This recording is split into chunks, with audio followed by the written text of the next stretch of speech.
Okay, we should be live. This is James speaking. Little bit early today, but that's okay. I think I have about a half hour, maybe 40 minutes available for questions for trainingsites.io and where we talk about everything having to do with starting, building, and growing your education business, whether that's creating online courses or just great video content. Doesn't matter what it is you're passionate about. You want to teach online, I'm here to help you. So this is a Wednesday activity that I try and do on a regular basis. These are not scheduled, these are live. There is a chat available. Sometimes people come on, sometimes they don't, but if you're here during the live session, I'll do my best to peek at the chat on another monitor and answer any questions that you do have or come up with that are part of it. So that's kind of what we're doing. I did get a couple questions beforehand when I sent an email out. So I will try and spend some time going over those and hopefully be able to answer them.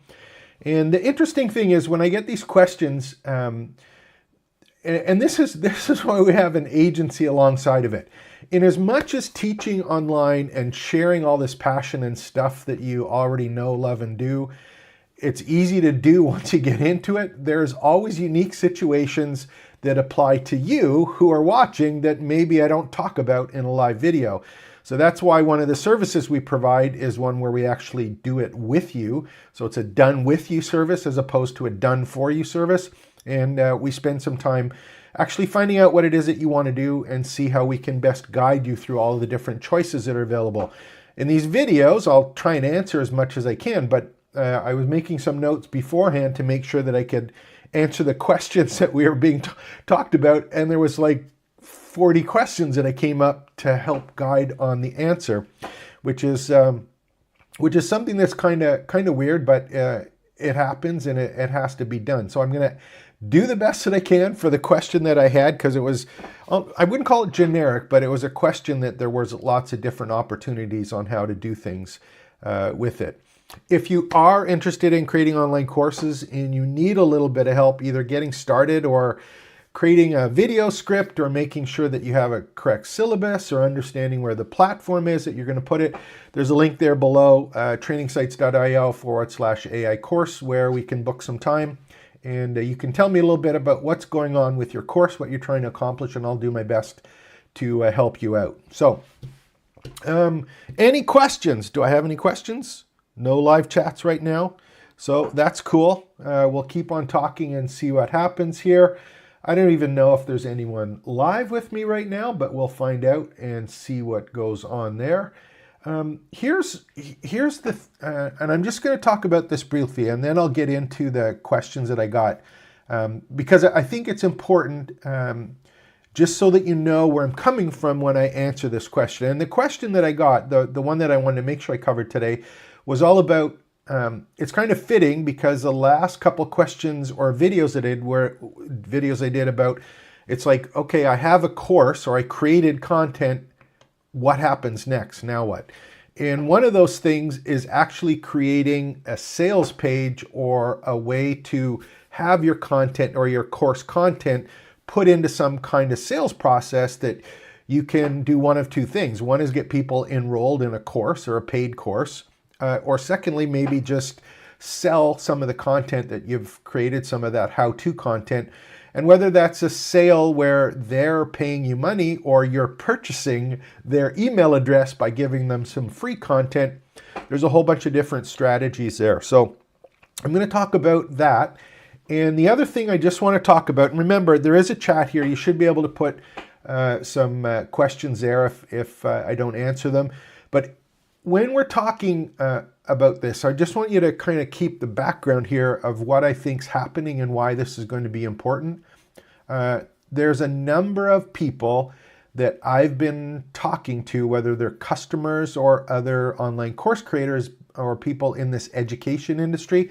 And I think there's some dramatic changes that have already started to come, but they're gonna change the second part of this. And the first thing is when you're creating online courses or course content, it's getting very easy now to create content, and people are getting more comfortable creating content like this right now. For example, when it's a live kind of live stream or recording themselves doing how-to or sharing the stuff that they do on a regular basis and being able to be comfortable in front of the camera with some help from AI to, create that content.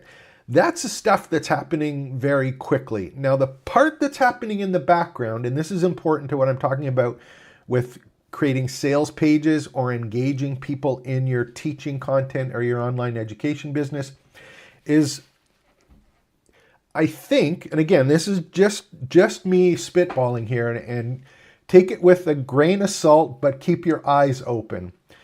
In as much as a website or a blog used to be important to your education business, I think what's going to happen and what's starting to happen, and you're going to see it happen even faster now because it is easier to create how-to material in online courses, is you're going to see that your traditional website does not have the amount of value or interest to the people that you're trying to teach or share with, and it's going to become less important. Now, that doesn't mean you don't have to have a web property, but that property, if you're in an education business, is a training site or a community. It's not a traditional website with here's a big home page about everything we do. Here's our about page. Here's some services pages. Here's a contact page. Here's my blog with a whole bunch of blog posts on it, written blog posts, because I want to get search engine traffic. I think you're going to see people who are involved in education are not going to be focusing on a traditional blog, but they're going to be focusing on how can I create and build a community with either my educational content, video-based, more so than not, and how can I create that community and a platform to not only distribute or deliver my video, but also the blended learning of having live events, live casts, live Q&As, that kind of thing. So I think where this is going, and that's why this question I'm going to answer hopefully today, or at least get started answering, is how do you sell access to these particular courses? Or what's the important part of having a landing page or a sales page, and where does this all fit in?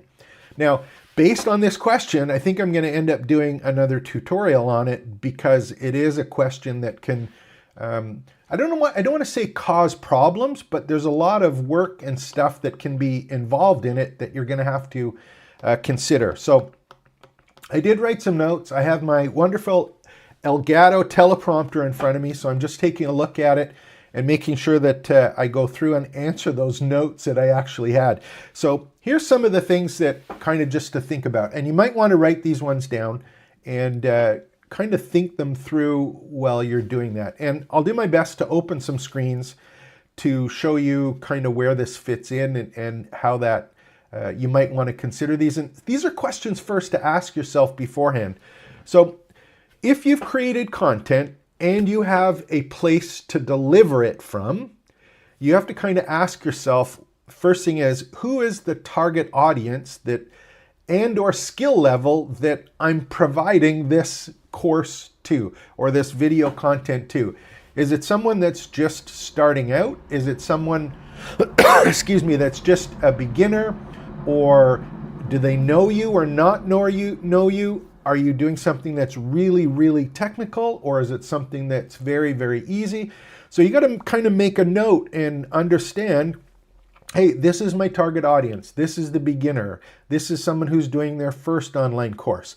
This is someone that has 10 courses and wants to do next. So that kind of audience, just make sure that you've identified it, and you make sure that any kind of course sales page or way that you get people to enroll, it's got to be designed specifically for that kind of person that is that target person, okay?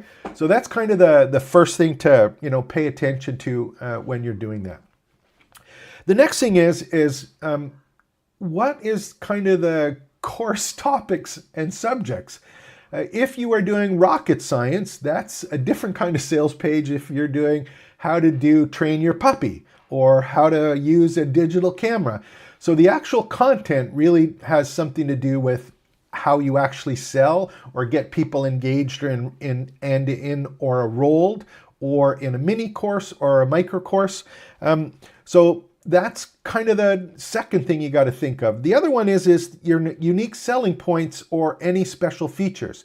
So if you're selling something that is unique to the people that you're trying to sell or market to or get enrolled or to take your course, you're going to have to kind of think about it. Is this something that they don't know about or that they're familiar about? Or are you introducing something new or something different than what they've seen before?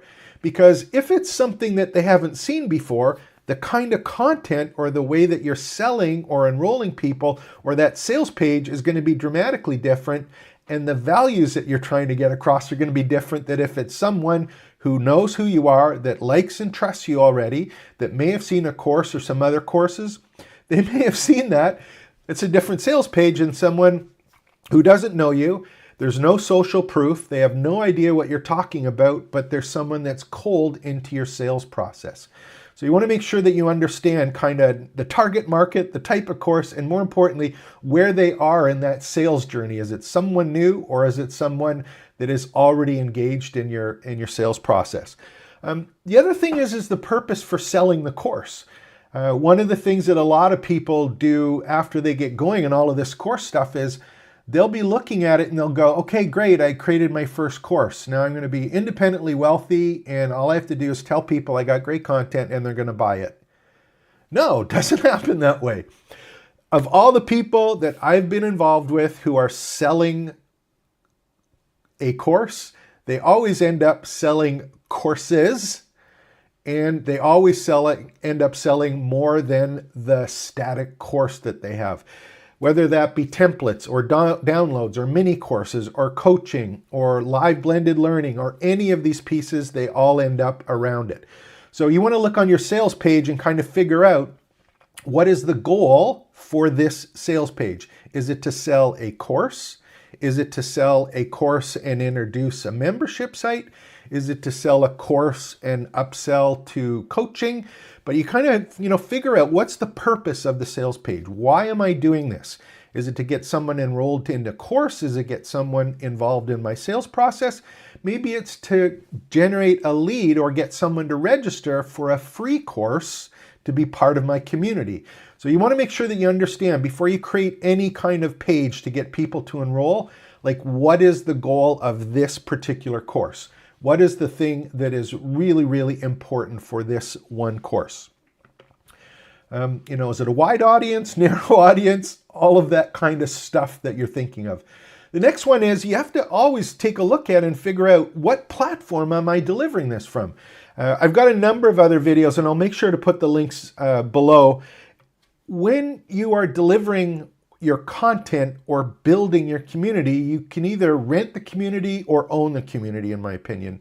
Renting is when you use a third-party service to have your community and deliver your courses. So if you're using something like Kajabi or Teachable, or you use circle.so or any of these other platforms to build your community, you're renting space on there. They have limitations on how you can actually sell or get people to enroll.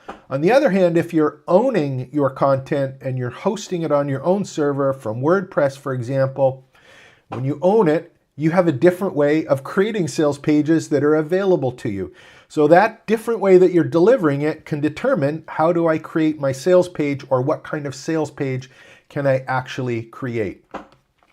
The other thing is the marketing experience and the resources, right?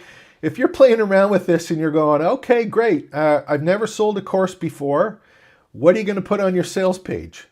Or if you have all sorts of courses, you have years of experience, you have people that, again, have already given you testimonials, you have all sorts of people with different results that you're able to show or transformations.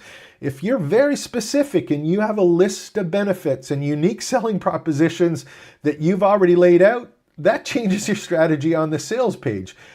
If you don't have that stuff and you don't have fancy ways to do a great, sales page in some of the fancy page builders, or you don't have all this design stuff for graphics, it's going to change the way that you've actually created. So you want to evaluate, where am I at in technology-wise and experience-wise, and how does that fit in to the kind of content and the amount of selling I can do on the particular page.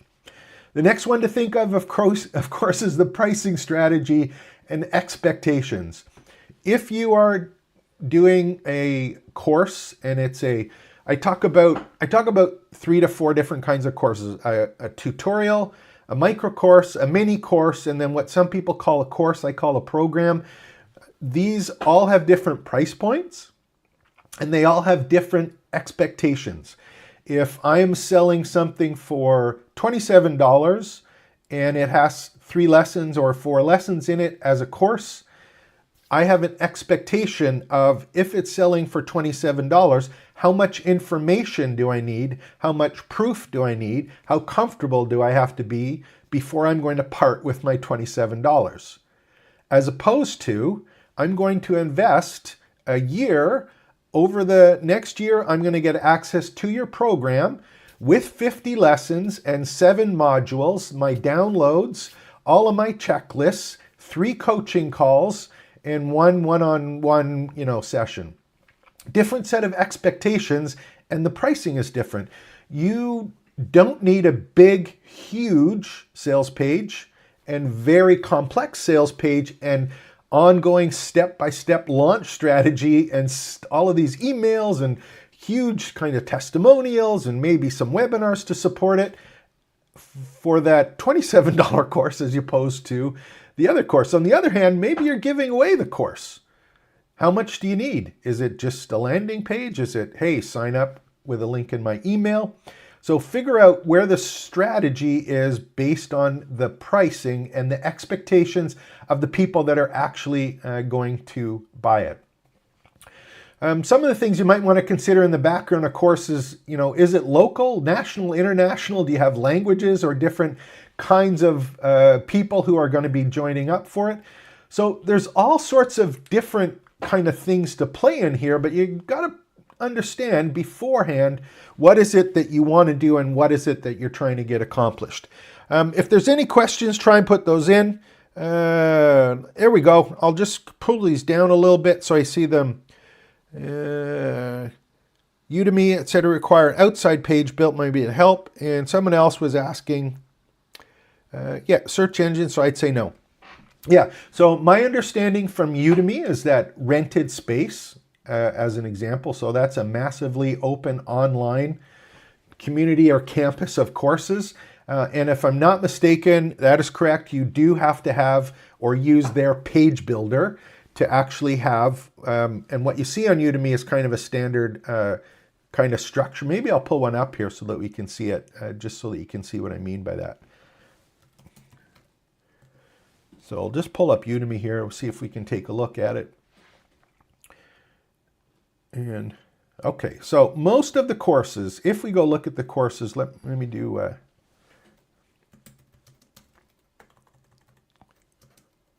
actually we'll do, I'm going to use how to use a digital camera because that's one that I often use. And we better put camera in there. Okay, and you're going to see that most of the structure of these, it's pretty straightforward. You'll see stuff, for example, like what you're going to learn, the course content that's here, and you'll also see the description and the requirements, and sometimes something like an FAQ.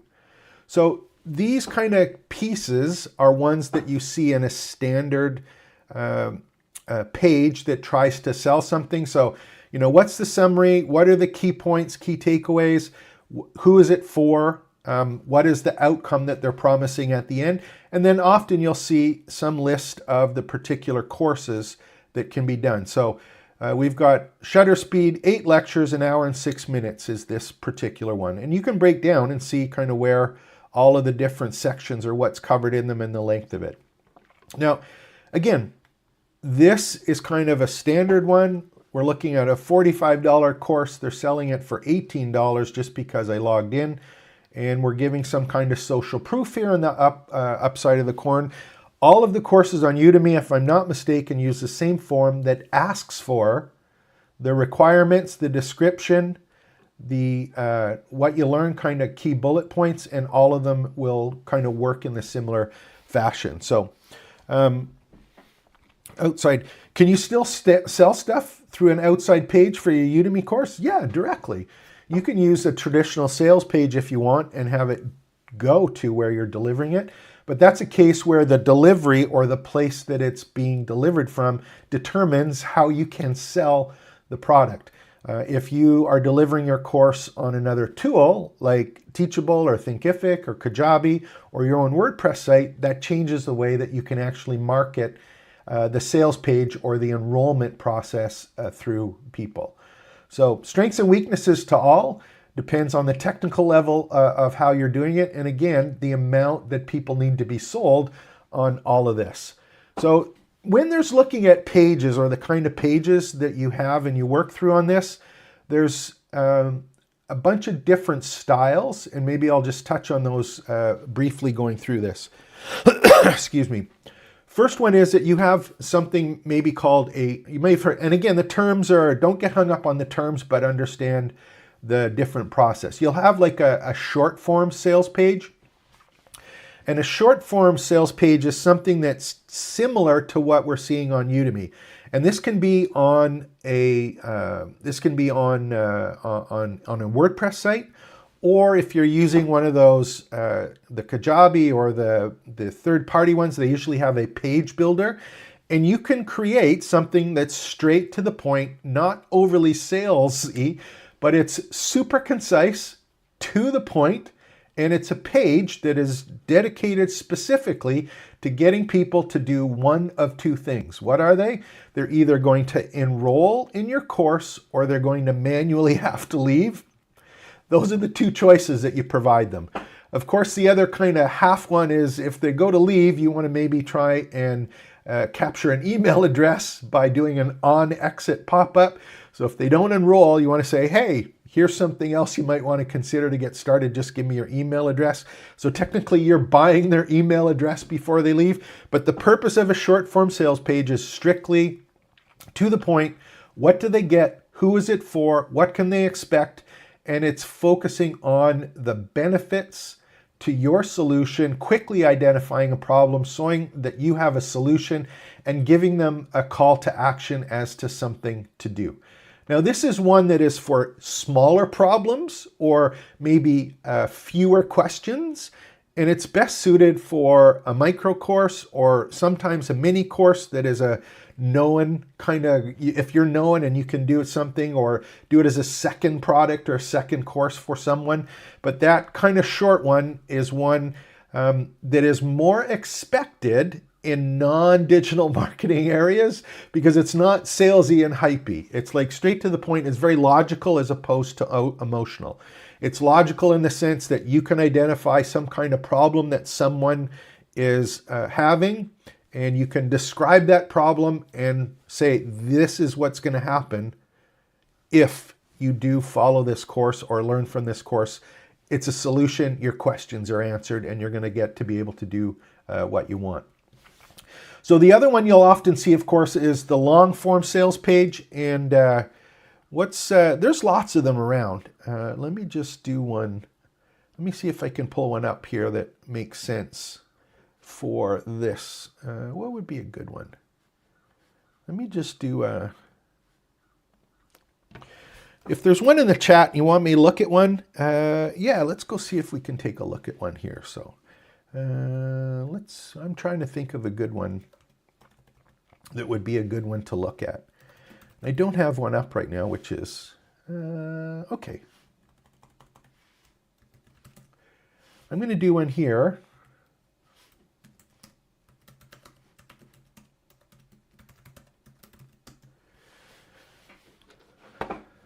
So this is one, just as an example. Hopefully this one comes up.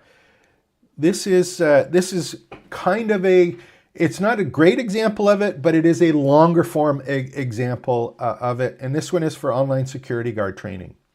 And this one has multiple courses, and of course it's not the best one to show because I thought it was a long one, but it's not. My apologies. Let's go see if we can look at some of the other courses that are available on this one. Well, that's a bit of a bummer. Here, let's do this instead. Those are all the courses. I'll just show you our agency sales page because that is a longer one on trainingsites.io. So here's a traditional long form sales page. And again, it's set as the home page here, but it's build a business creating and selling courses online. So we've got something that is a big fat claim at the top. And then you can see that there's a number of sections to it. So on this particular one, it's giving the benefits of stuff that happens. And again, I'm just rifling through this. How does it work so that people understand it and go through? And you'll notice that there's a call to action on each of these. Now, this isn't to buy something. This is why it's not a great example, but it's to get people to actually book some time with us to find out how it works.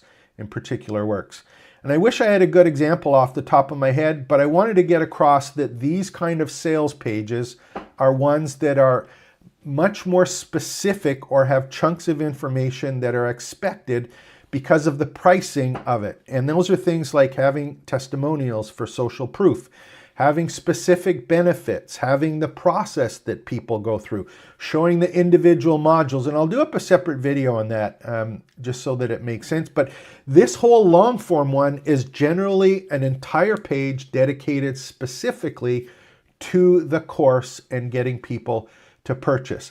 These ones are part of a sales process and don't necessarily result on the first visit of someone saying, yeah, I'm going to spend my $497.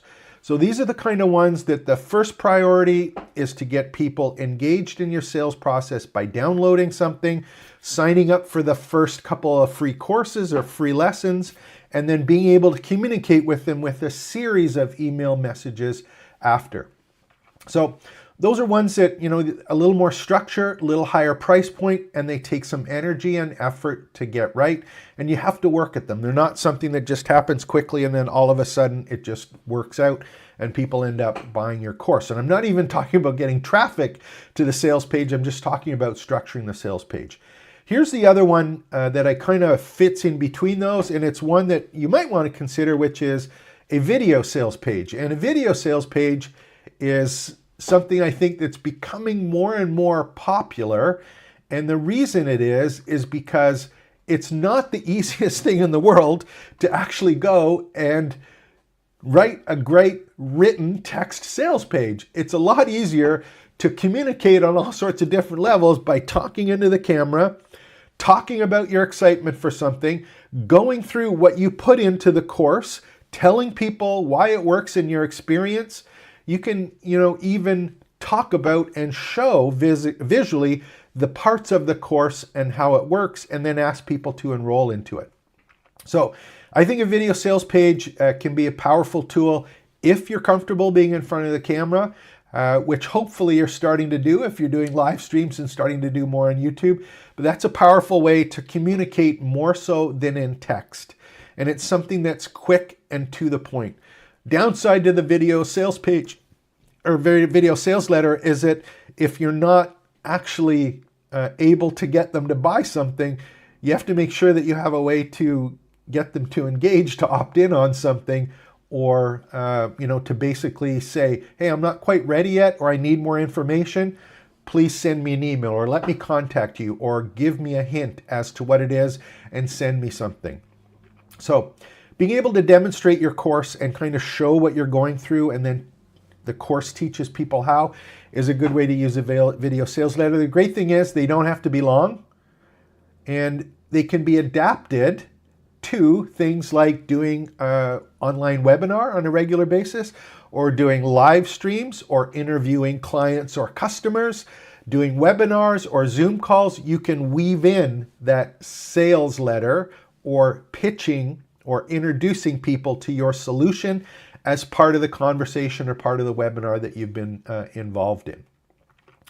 So other ones that you might run into or that are part of this, of course, is some kind of squeeze page that, again, only has the option to bring people to the sales page if they give an email address.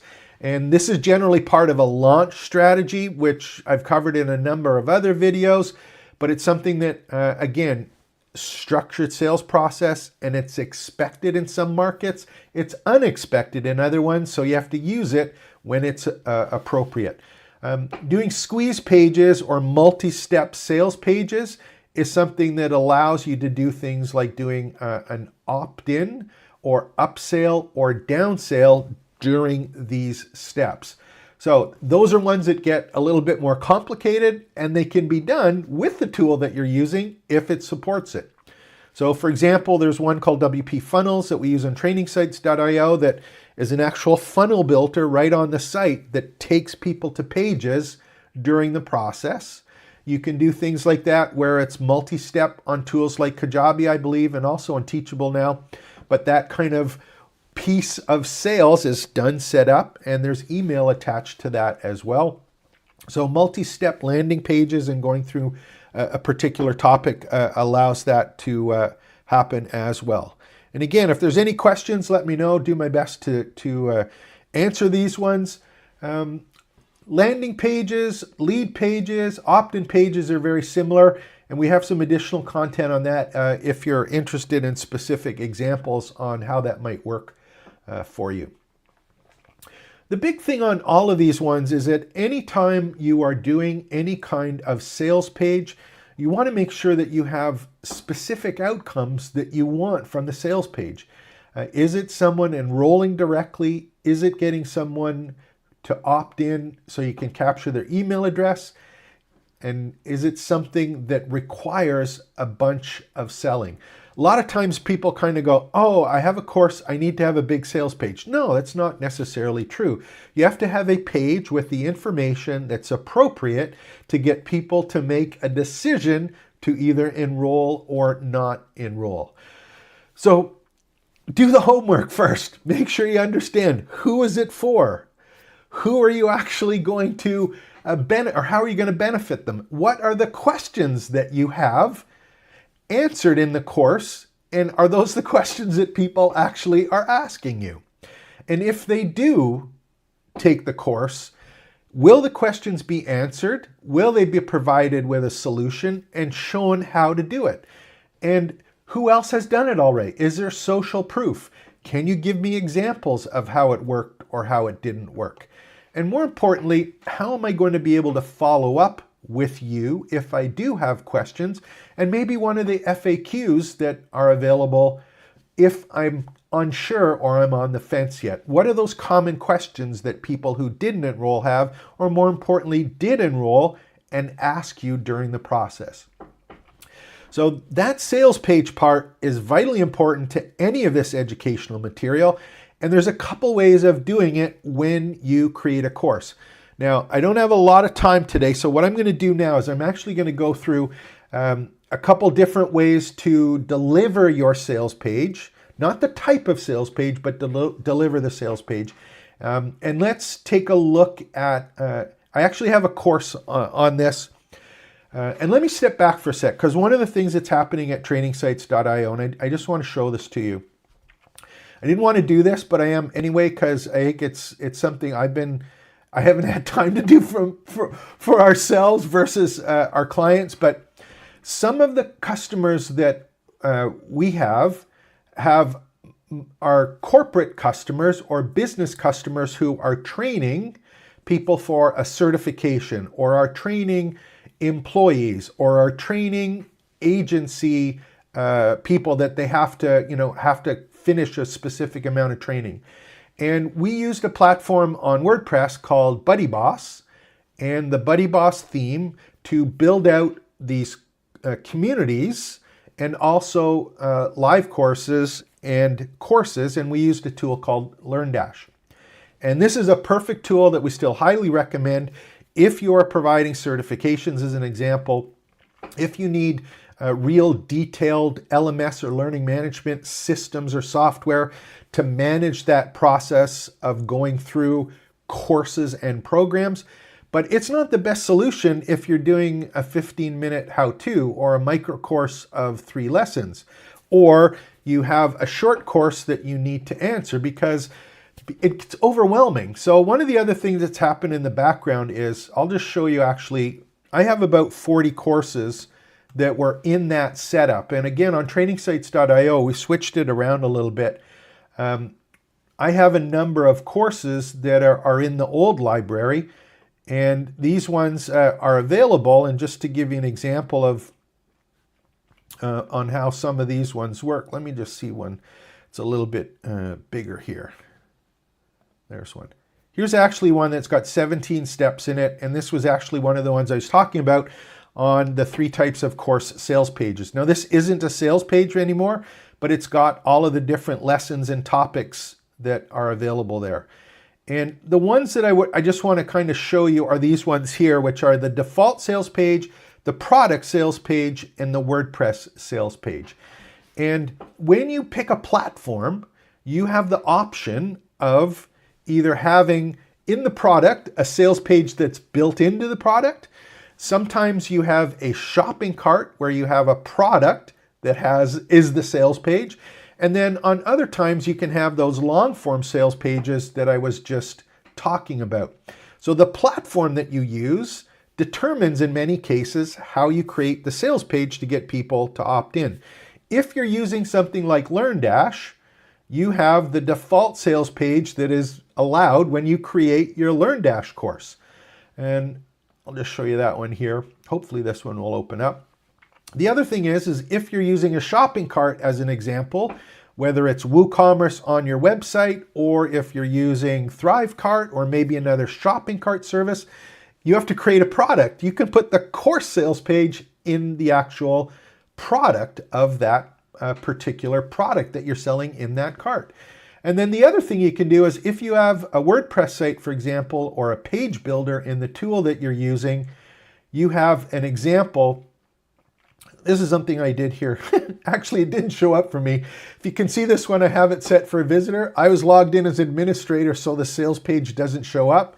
But here's an example of the sales page that was here. This one, here's the one. What am I going to get from this course? Who can benefit? What you're going to learn?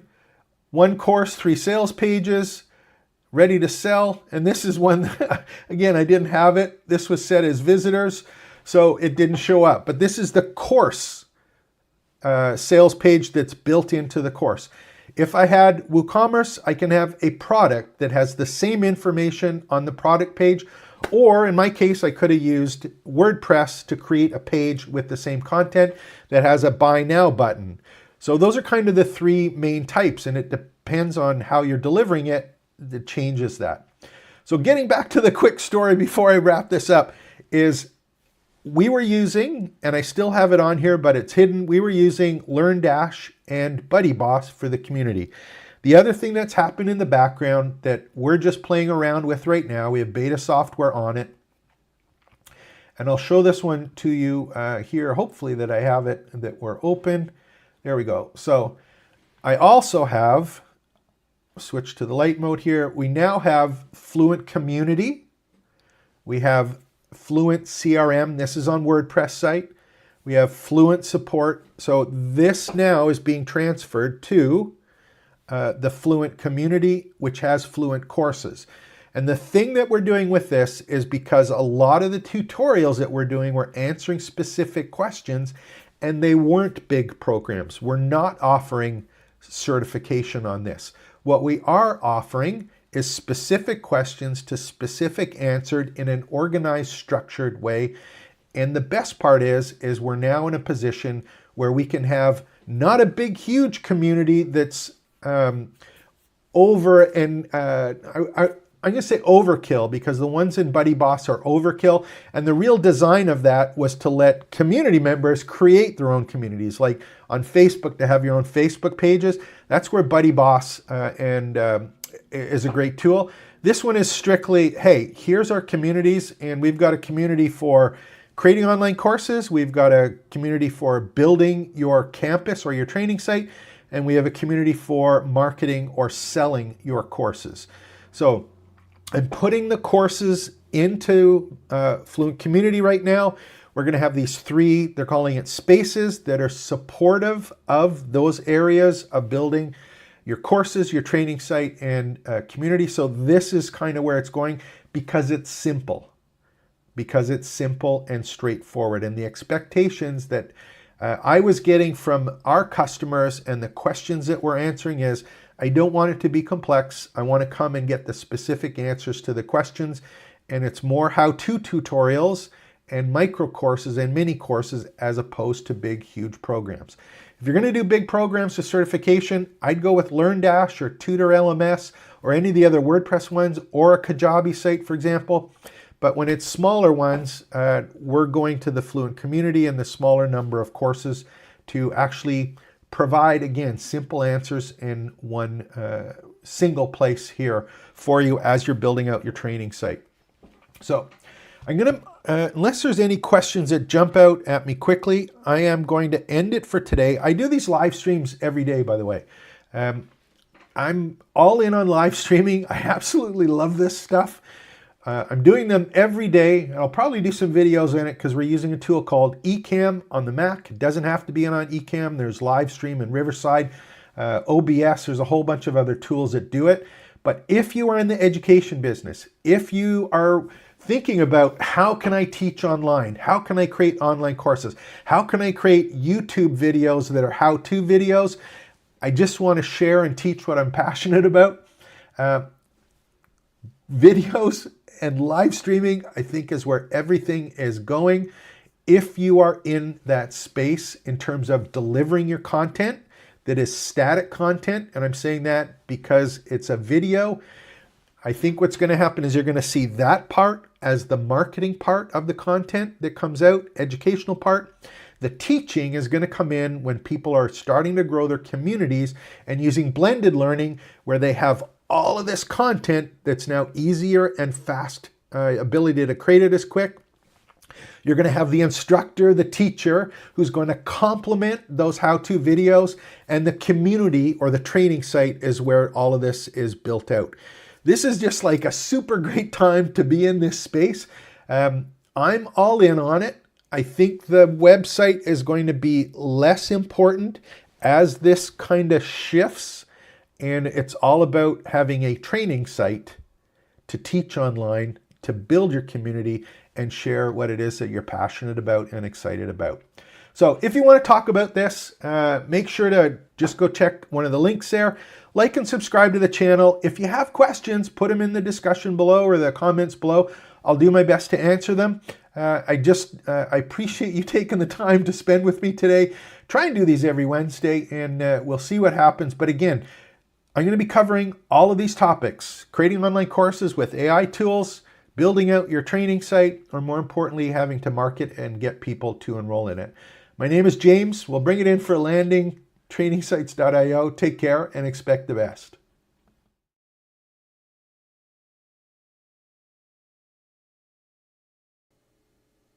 There we go. We're live. This is James Vidig speaking. It's Wednesday. We've got Open Classroom.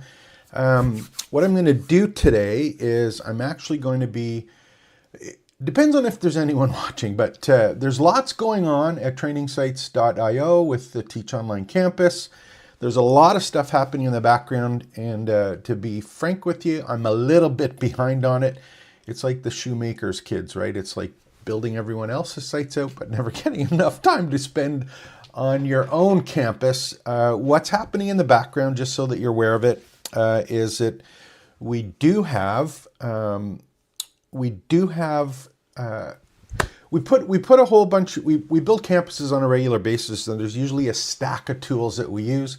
One of the ones that we use frequently, and more frequently than not, is one called LearnDash with BuddyBoss. And that is a little bit more complex for multiple courses and multiple groups and more involved campuses.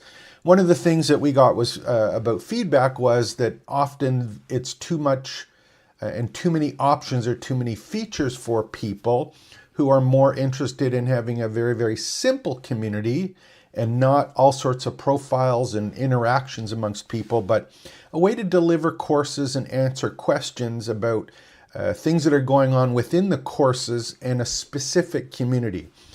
So that ones that are maybe a little more focused and easier to use. So what we've done in the background and what we're spending time with right now is a piece of beta, notice the word I said, beta software called Fluent CRM. And the thing that's interesting with this is it's from the crew, the Fluent crew, who do Stuff WP, Managed Ninja, I think is the actual company. But we use a whole bunch of their tools on many of our sites, including the CRM, which is Fluent CRM, and Fluent Boards, which is our project management tool that we use to manage all the projects internally and externally. They just came up with, and we've been beta testers like for years with them as they roll out stuff. And one of the things that they just came out with was Fluent Community, which is the one that we're beta testing right now. And we're in the process of moving users and community assets over from LearnDash and BuddyBoss over to Fluent Community. So that is a work in progress, and there's a number of things that don't work. It's beta software, it's not released. I would expect another build actually later, either today or tomorrow. They usually do a new build every week or so, and things are happening very quickly there, and they're taking a lot of feedback from the people who are doing the beta testing, so we get some input as to what happens and what doesn't happen moving forward with that particular tool. So having said that, some of the things that they're working on are the courses and the way that courses are delivered, and also these what they call spaces or groups. And I've got a free space available and a paid spaces available for people who are in the Teach Online campus or part of our community. And the ones right now that if you join up free or you're a free member of the community, you're welcome to do that. You get access to the free courses we have, like the campus map that I did yesterday and perhaps told you about if you had a chance to see that. But we have the free courses and a free group or space for people, plus the ability to build your profile, network with other people, and then all of the other videos that we have. There's a couple hundred videos that are available in the community. Plus, we're bringing over many of the 40 plus courses that were in LearnDash. We're bringing those over, which is a work in progress. And the reason I'm telling you this is because there's always, I don't know if it's issues, but there's always challenges and things that don't work the same. So I don't know if struggling is the right word, but there's a lot of stuff that has to happen, and there's beta software, so it's testing in and out and conflicts and things. So if you have been trying to get on, I just want to thank you for doing that and bearing with me as this gets all straightened out. And again, if you ever get stuck, you can certainly visit trainingsites.io/help, and that will get you to open up a ticket, or you can also send me some email and I'll take those emails as well. And there's actually at the bottom of trainingsites.io at that URL, I think there's a contact link for you there as well. So this is live. I've been on for a couple minutes here. If there are some questions, I'll try and answer them in the chat. Again, these are live sessions. I'm by myself here right now, so I'm kind of looking at the chat in the sideline and just seeing if in fact we can get that to show up and see what's going on there. So there we go. Martin's there. Perfect. Again, if you have any questions, put them in and I'll do my best to answer them. And let's just see what we got there. Okay, David's locking in Life After Cleats. Hey, that's a good one. Life After Cleats. Hadn't heard that one before. Cool. Okay. Again, if there's any questions, let me know, and I'll do my best to help you out. Now, what I wanted to do today, and again, if this is something that's of interest to you, let me know if you have questions about it. The one thing that I've been spending a lot of time with internally and externally is this whole idea of building out courses using AI tools. And right now there's kind of a stack of tools that I use on a regular basis. So what I wanted to do today is kind of go through the tools that I use on a regular basis and kind of the order that I use them, and then just make sure that you know which ones they are and basically how to get around in them. And again, if there are any questions, let me know. I'll do my best to look at it. Get it down a piece of paper, pen, piece of paper, so that you have these. I'll put the links and stuff below, obviously, after the session. And this recording, of course, will be at trainingsites.io. Okay, so here we go. Let me just open this up here. Let's do a little bit of a screen capture. And I'm going to do one thing first, because I think it was David. Yes, David had asked about There we go. Okay, here we go. First thing, I had a question about communities. I think it was David asking about a Discord server. So what I wanted to do is I just wanted to show you kind of a Discord setup, and then we can look at a couple other setups just so that you see how they work and what's the difference from these ones. So I am logged into Discord right now, and in Discord, you can actually use software that you install on your own server and have your own Discord server. Or in this particular case, Discord allows other people to have separate channels. And here's some of the channels that I'm a member of. And you can basically go in and log in and interact with the community on this one. So if you look on the left-hand side here, these are some of the communities that I'm involved in. This one is Descript, for a great tool for online course creators, content creators. The other one that I'm involved in heavily is this one here, which is Ecamm Live, which is this tool that I use for live streaming. And also at the bottom, there's TubeBuddy there, which is another great tool for YouTube users. So these are just some of the ones that I'm subscribed to. And this, my particular bent on this is I find them highly confusing, and I'm not overly comfortable in them. But you can see in this kind of sidebar menu that there's a lot of kind of different areas or focuses around them. And, you've got a welcome one where you can come in and say hello. There's stuff for announcements from the forum owner. There's videos, but there's a real kind of breakdown that's available here in this setup. And again, it's kind of like a steady feed or stream of content that gets put in front of people.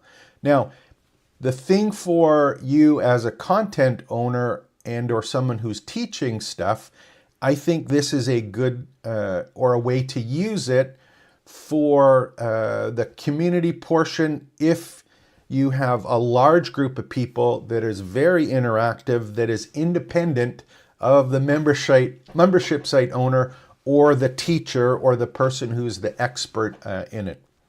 And the ones that I've seen, you'll notice these are brands generally, right? Brands with users, and they use these to support the users.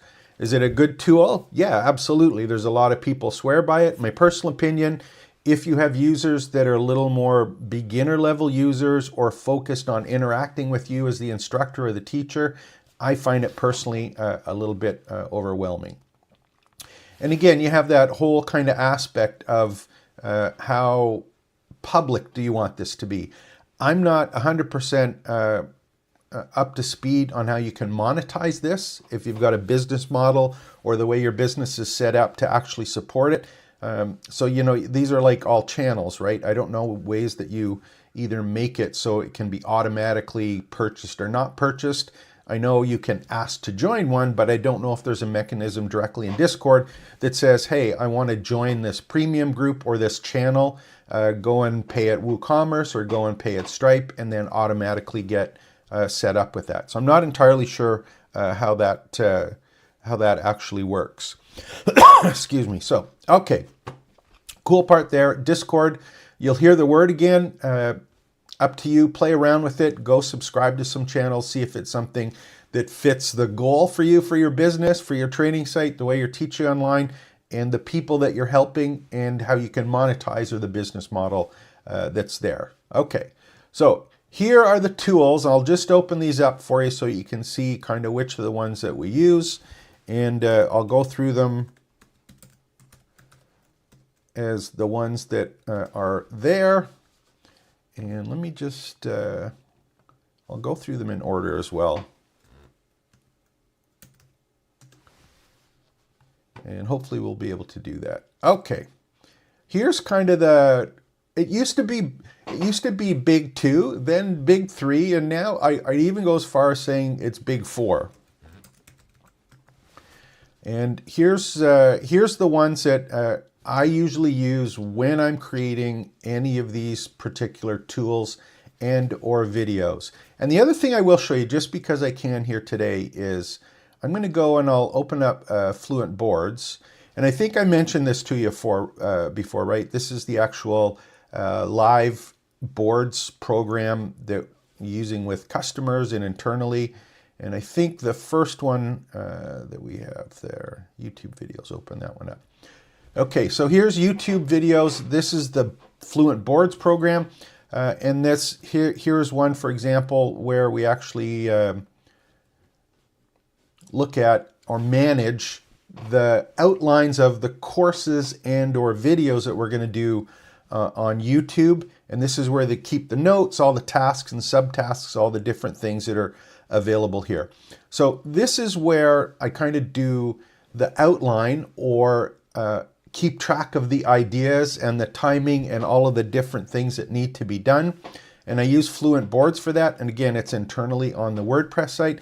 Sometimes you may hear tools, for example, like Smart Suite or ClickUp, or there's a whole bunch of different tools available that allow you to manage projects. And those are third-party services. I do it directly right on WordPress here. And this is the tool that we do. So here's just an example of one of some of the tools that we did in another video that were ones about different things for AI tools for creating content. So there's Boards is where I keep my notes, everything's organized, and then after that, the tool that I end up using most of the time is called perplexity.ai. Now, this, again, I've done some videos on this. If you're not familiar with it, it is free right now. And also, I just got a message today that there is a Mac piece of software available so you can install it directly on your computer. I don't know if there's a Windows version, but might be, I'm not sure. But this is a free service right now. I think they have a paid one, but when I joined up, it was free. And this, if you're unfamiliar with it, I'll give you kind of a big snapshot to it. In the past, if you were going to do some research on one of these particular courses or videos or even business model that you were thinking about, but if you were doing research, you'd go to Google and you'd type in something and you would get a list of 1,000 results, and they would be organized by the way Google thought that they should be organized, right? And you had to work at optimizing your content so that it showed up on that first page and not the 89th page. And when you're doing research for your videos, for your courses, for the content you're creating, if you were just using Google, what you had to do is click on the top one, open up the tab, look at the information, kind of go, is this really what I wanted or is this what I needed? And then you go down into the rabbit hole if it is, trying to click through links to get down to kind of the pieces that you need, and then you had to organize it. And then maybe if it wasn't the right one, you had to go back and pick the second one and do the whole process again. So what Perplexity does or did is it allows you to do the same query as you would on Google, but what it does is it goes to search the web live from all sorts of sources, whether it be documents or papers, anything that has information that is indexable, available, it goes out and searches, and then it will give you a synopsis of all of the key points based on your query, but it also has the references that where it came up with that.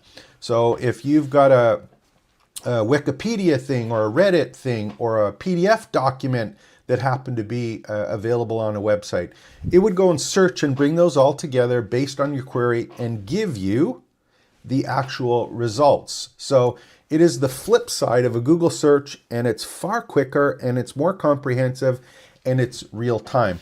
Now, when I first started doing courses or videos or content, this didn't exist. And what you often did is you did a cheat is you went to do and did the search on ChatGPT. And the thing is, if you do it on ChatGPT or some of the other tools, they only can pull from information that is not current, but maybe recent. At the time we were doing this, like I think ChatGPT only had information up to 2022 when I first started. Now it's more current, but it's not information from today or last month. And I don't even know if it's actually in 2024. It doesn't pull from live information. Perplexity does.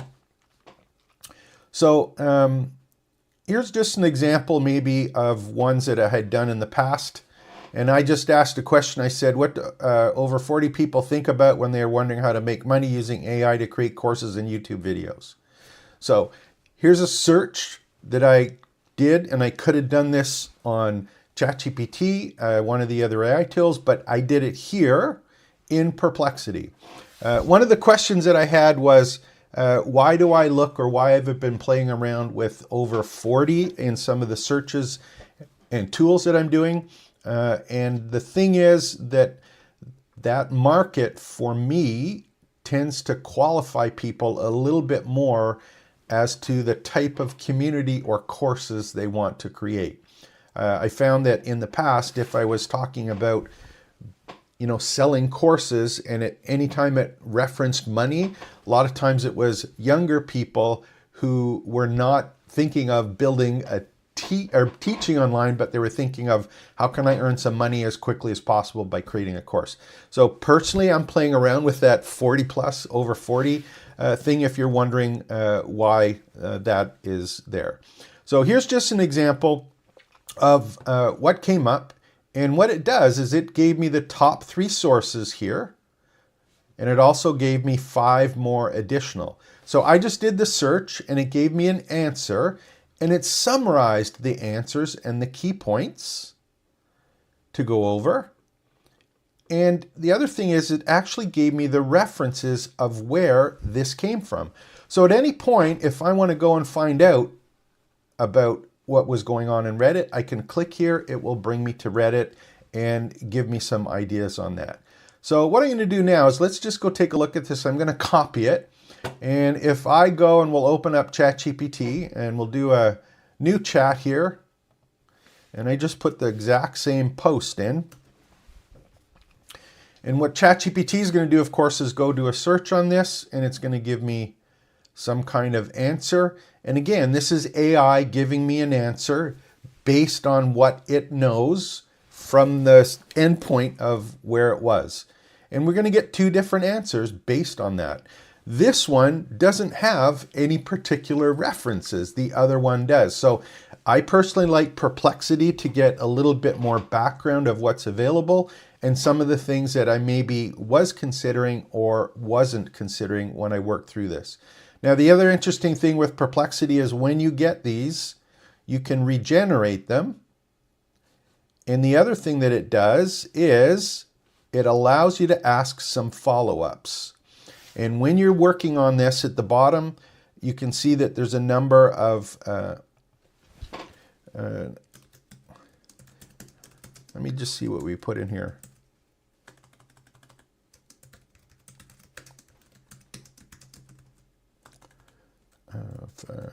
What do we put? How does a different type of market or of product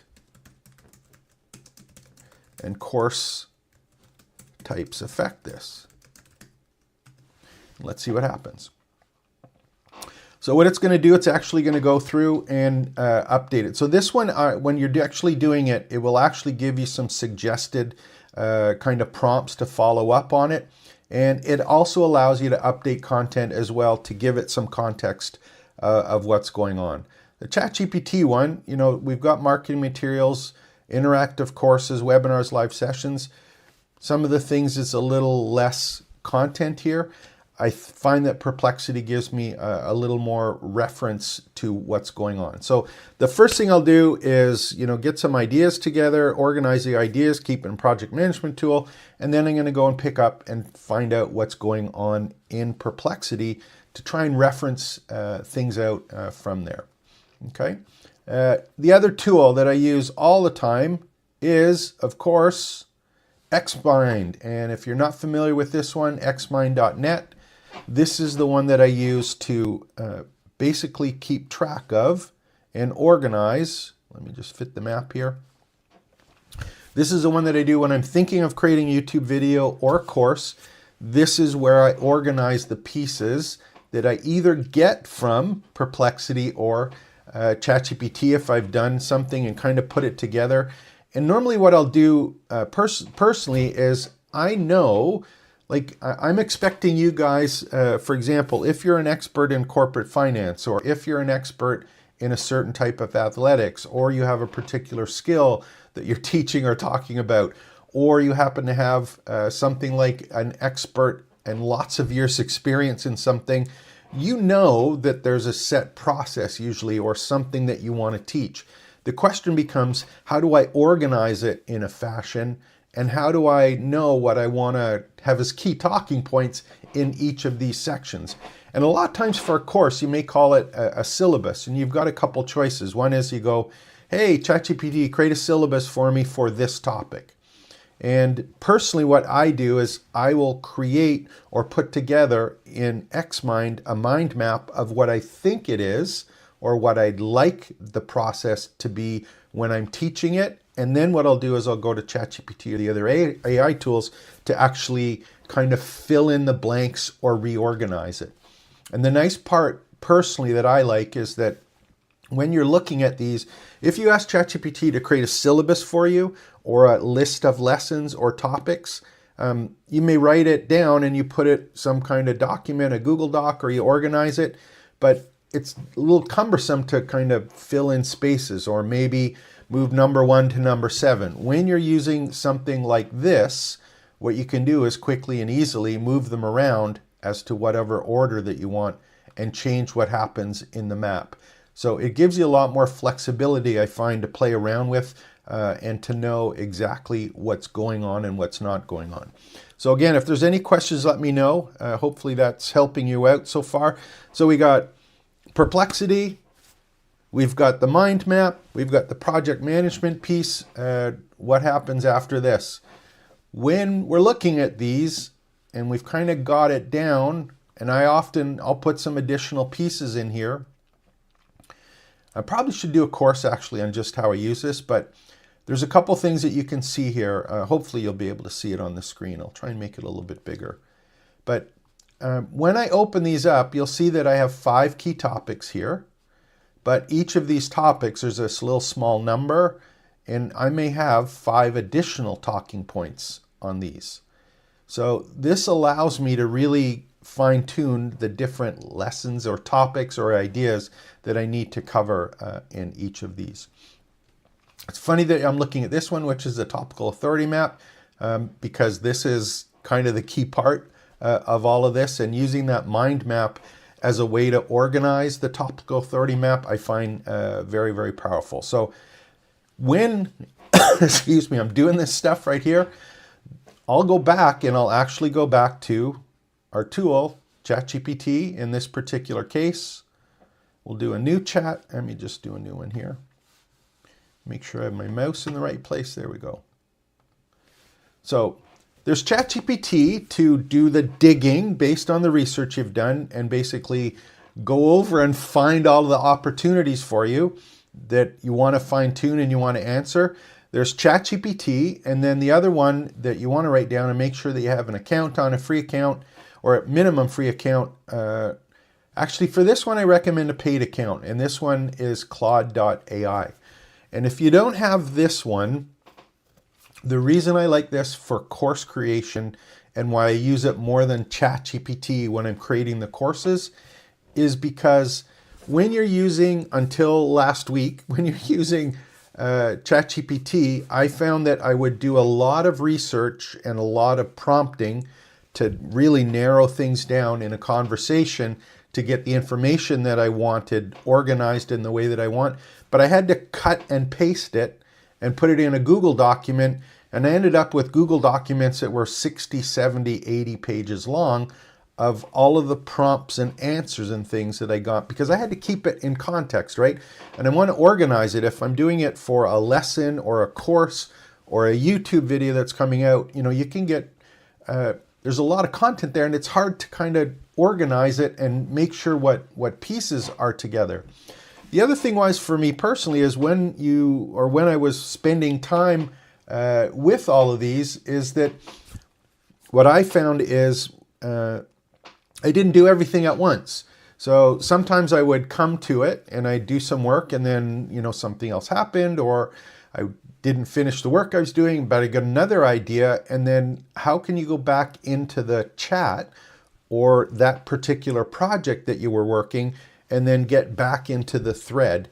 And then also maybe I had all those documents in Perplexity that maybe I downloaded a paper or a PDF, or maybe I did have a YouTube video or something that was there.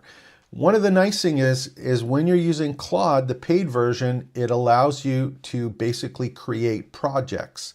And that project is a place or a container for all of the related information and all of the related chats that you've had about a particular product or project. So on this one, let me just go and we'll open up a project. This is the one that I did yesterday. And I'll scroll up to the top. This one is, let me just, actually, that's not a great one. Let me look at projects here. Here's one. What would be a good one here? I'm just going to pull one up here. Here's one here on a course that was done. And there's a couple things that were done on this course. There was, you'll notice on the page here, if you look through the page, hopefully you'll be able to see this. Let me just try this one, see if we can get it a little bit bigger. Yeah, so this one, this is a project. It was a marriage course that was being done, but you can see that there was individual chats. Individual chats that had prompts and responses, and it was done over a certain period of time.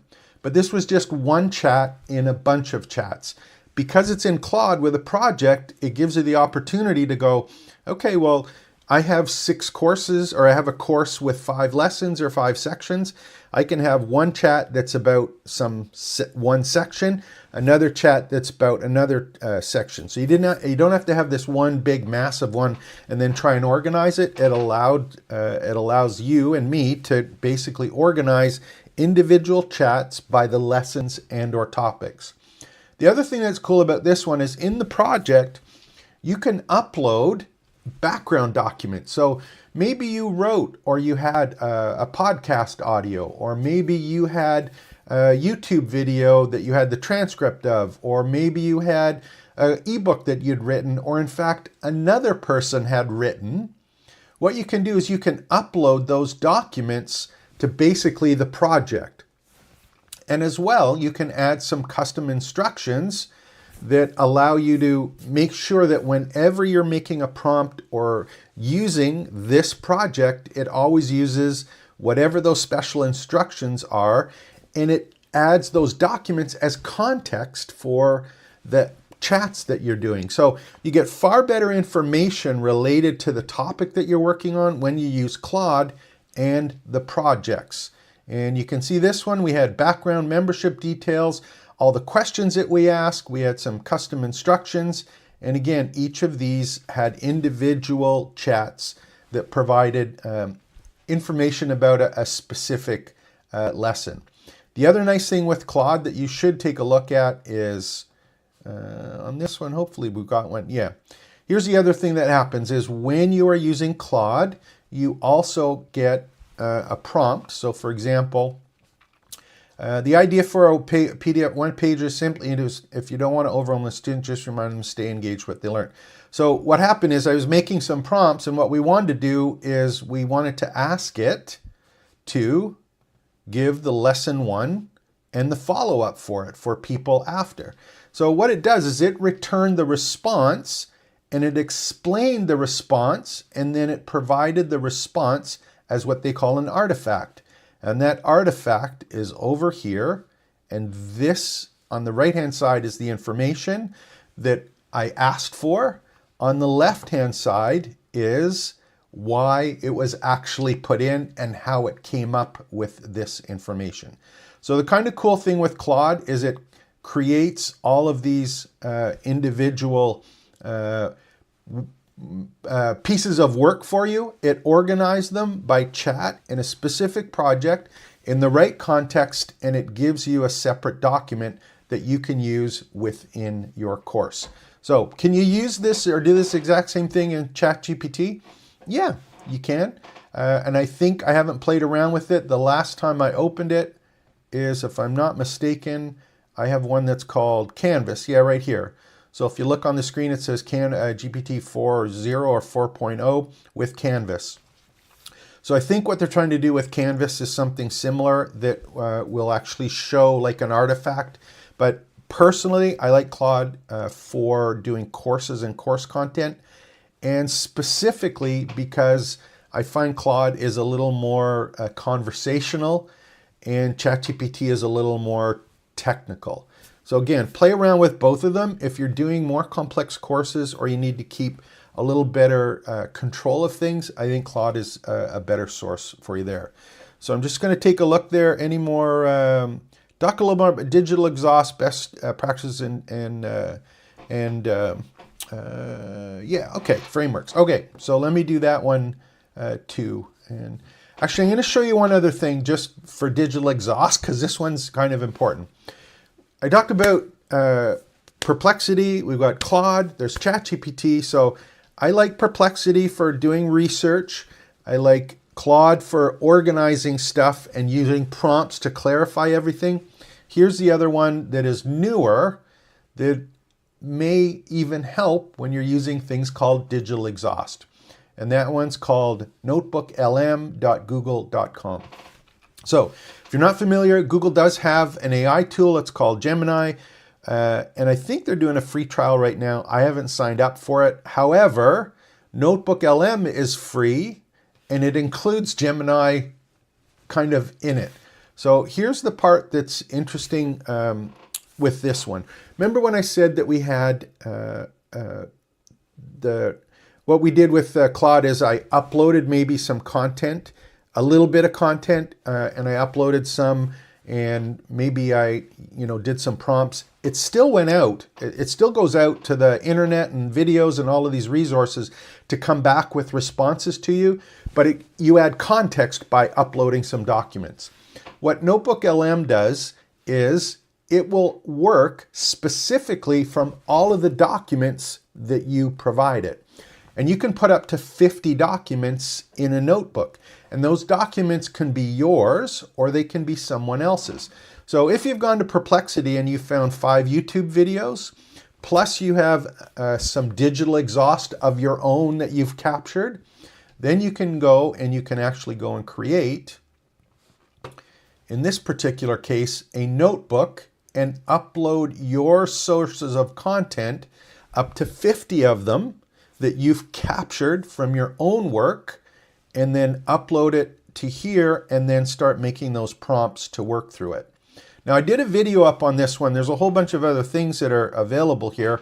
One of them, for example, is you can create a podcast directly from this information. It'll create a podcast summary for you.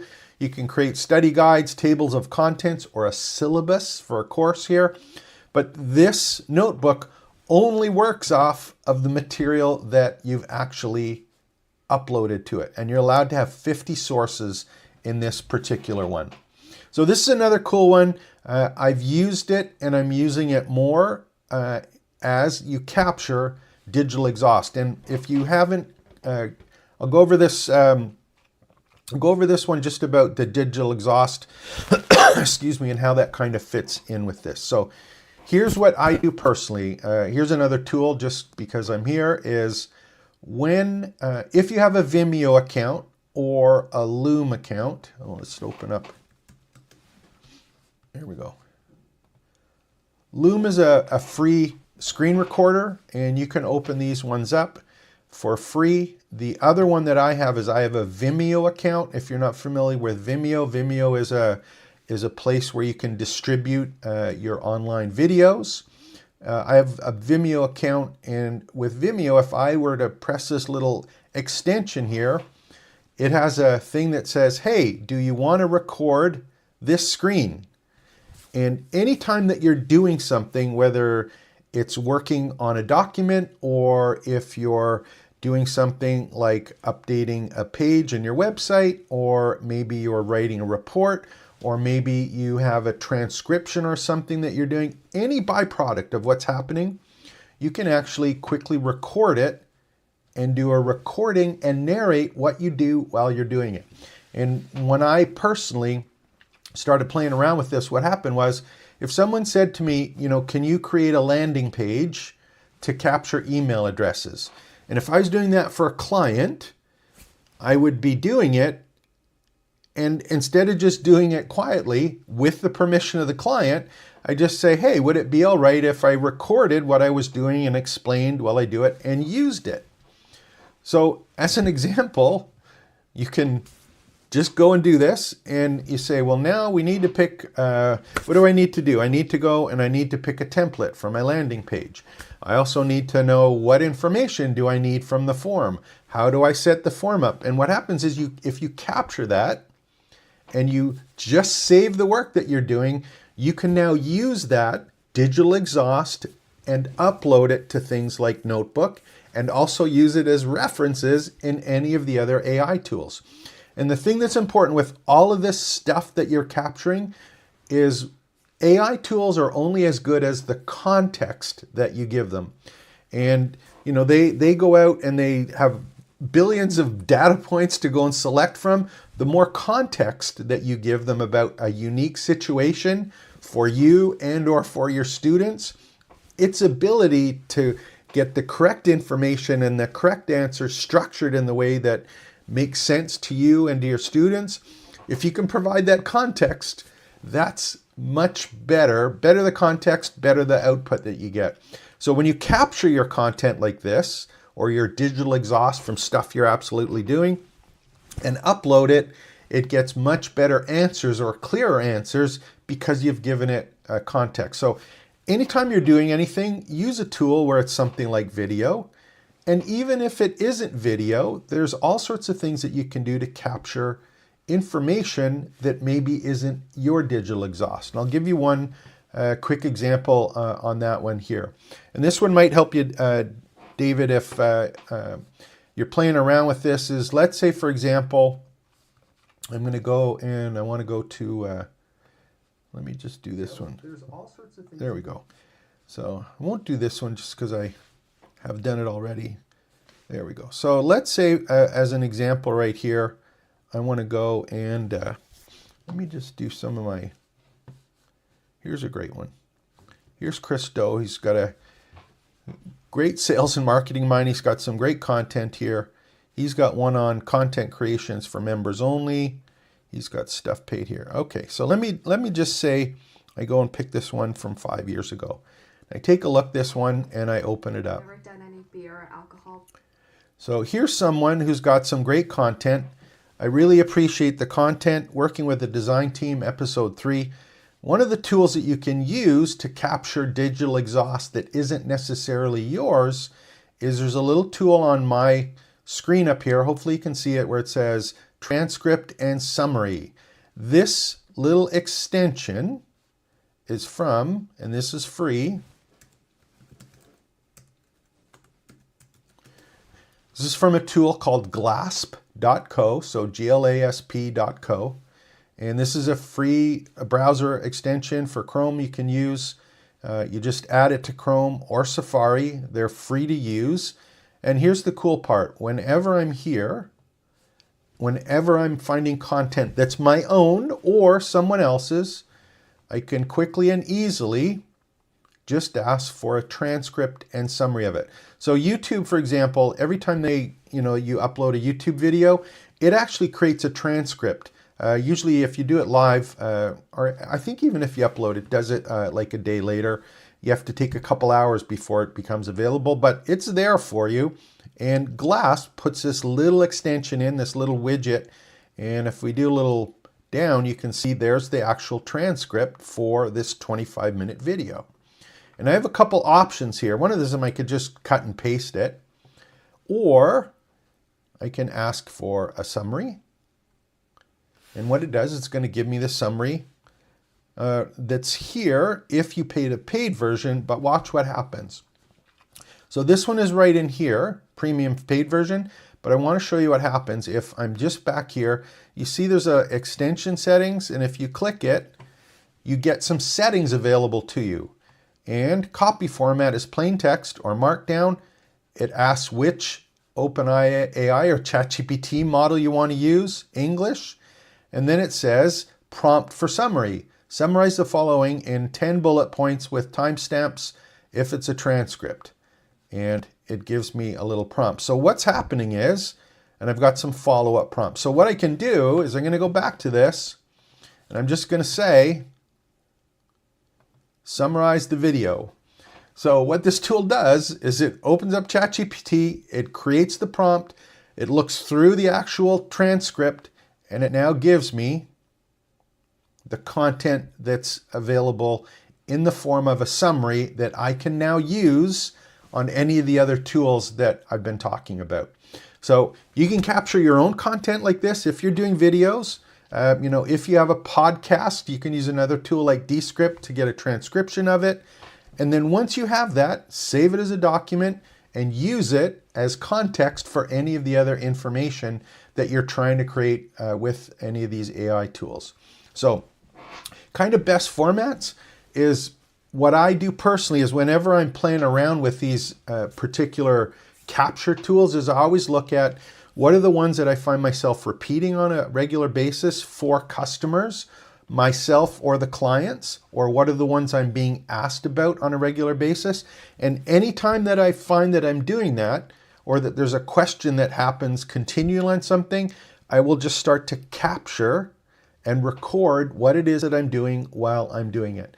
And again, it's up to you, obviously, but if you have customers that you have to ask their permission to obviously do that, and if you have it, just tell them what it's going to be used for, and if they're okay with that, that's fine. Some people are, some people aren't.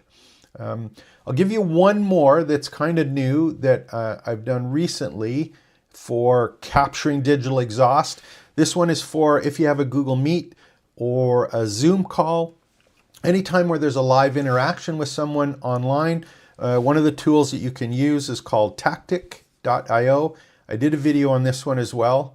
Tactic.io is kind of cool because what it does is it does a live transcription of the Zoom call, of the Google Meet, of the the Microsoft Teams call. It'll actually do a transcript and summarize the transcript with the talking points and the transcript, like the complete transcription, and it will give you a snapshot of exactly what happened, all the action items, who said what, and it gives it to you. It's something that's available. There's a free version that you can use here, and that free version allows you to do 10 calls or record 10 calls and do it using the AI to add all of it. And this works directly in Zoom as an example and gets you all set up. Okay, so this is kind of the stuff that you can capture and work through. The one other one that I like, these are all tools that I use, right? So the other one that I always go to right now is, this is my favorite for creating courses. And I talked about this one, I think it was yesterday. Let me just see if I'm logged in on this one. I'm going to we'll open up this one on the napkins. Pardon me, I didn't have this. Hopefully I didn't have it. There we go. Okay, you know what? I apologize. I don't think I had the screen on. Let me know if I didn't, but this GLASP one is the one that I showed. And this one was just the one that it generated all of that content for me. I don't know if I had the screen on. Pardon me if I did or didn't. Hopefully I did. If I didn't, put it below and I'll update you with the link that's before. And of course, like and subscribe to the channel if you're not already, and any comments below links, I'll try and put them below. So one of the things that I had trouble with personally is all of the courses that we created, especially AI courses, is you find that it's a lot of text, but not a lot of graphics, or it was difficult with getting graphics that were in context with the text that was being generated. So the other tool, again, that's really, really cool one that everyone should have is, of course, called napkin.ai. This is one, a really, really cool one that I did an example of yesterday in one of the other videos. Is I took my GLASP result. Remember, I asked for 10 kind of key points, talking points, and timestamps. So it gave me 10 talking points. And then what I did is on this one, if you use napkin.ai, what you can do is just pick them and you say, you know what? I want to have an image for these 10 points. And of course, the cool part is guess what happens? It automatically creates an image based on the text that was generated. So if you have AI content that you've kind of created or put together, you can now go and use that text and add graphics to your courses without having to, first of all, look for something on some stock photo place that's out of context and see if something fits, but it relates specifically to the messaging and things that you're in. And the cool thing with this, of course, is that the content that is created is based on AI's interpretation of the points. And at any time when we're working on these, there's all sorts of different styles we can pick from. And you can also adjust the colors, the actual fonts, styles, and the actual text. You can go and manage it and make sure that it's what you wanted. But this is just another great way to capture digital exhaust and turn it into graphics. So I hope this is making sense. If you do have questions, put them below. What I'm trying to do with these is, I think part of what I'll probably do is, because these are the questions I get, I will probably do a specific course on all of this and break down all of the pieces on it. If there are questions that that you want to know specifically, make sure to put them in the comments below. Or preferably we could get to that getting started community at trainingsites.io and get that particular one running. So let me just open this one. I'll bring another screen here over. So this is the one. Hopefully you can see this one. This is the trainingsites.io one. This is what I've got set up. And what I'm working at on this is, right now, we've got this getting started community is the one that's open. I just turned this on this morning. And what this one is this is the one that's open to everyone once they're logged in. And it's going to allow you to ask questions. And I will put responses here. If there's stuff that's going on, you want to see stuff, let me know here. This is just open for discussions about building your training business, your teaching online business. This is the one that's available to everyone when they join the community. This is public. So what I'm trying to do is move stuff over from the previous one over to here. And that's going to take a little bit of time, but that's where it is.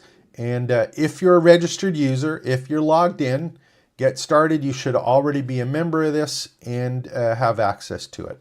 And again, put as much as you want in here, add whatever's going on. You're welcome to do that. And you should already be joined. So I just click join up there. If you're registering new, you should be set up there. So you can just put whatever text you want. And it's just like a Facebook, right? Or any of the other particular ones.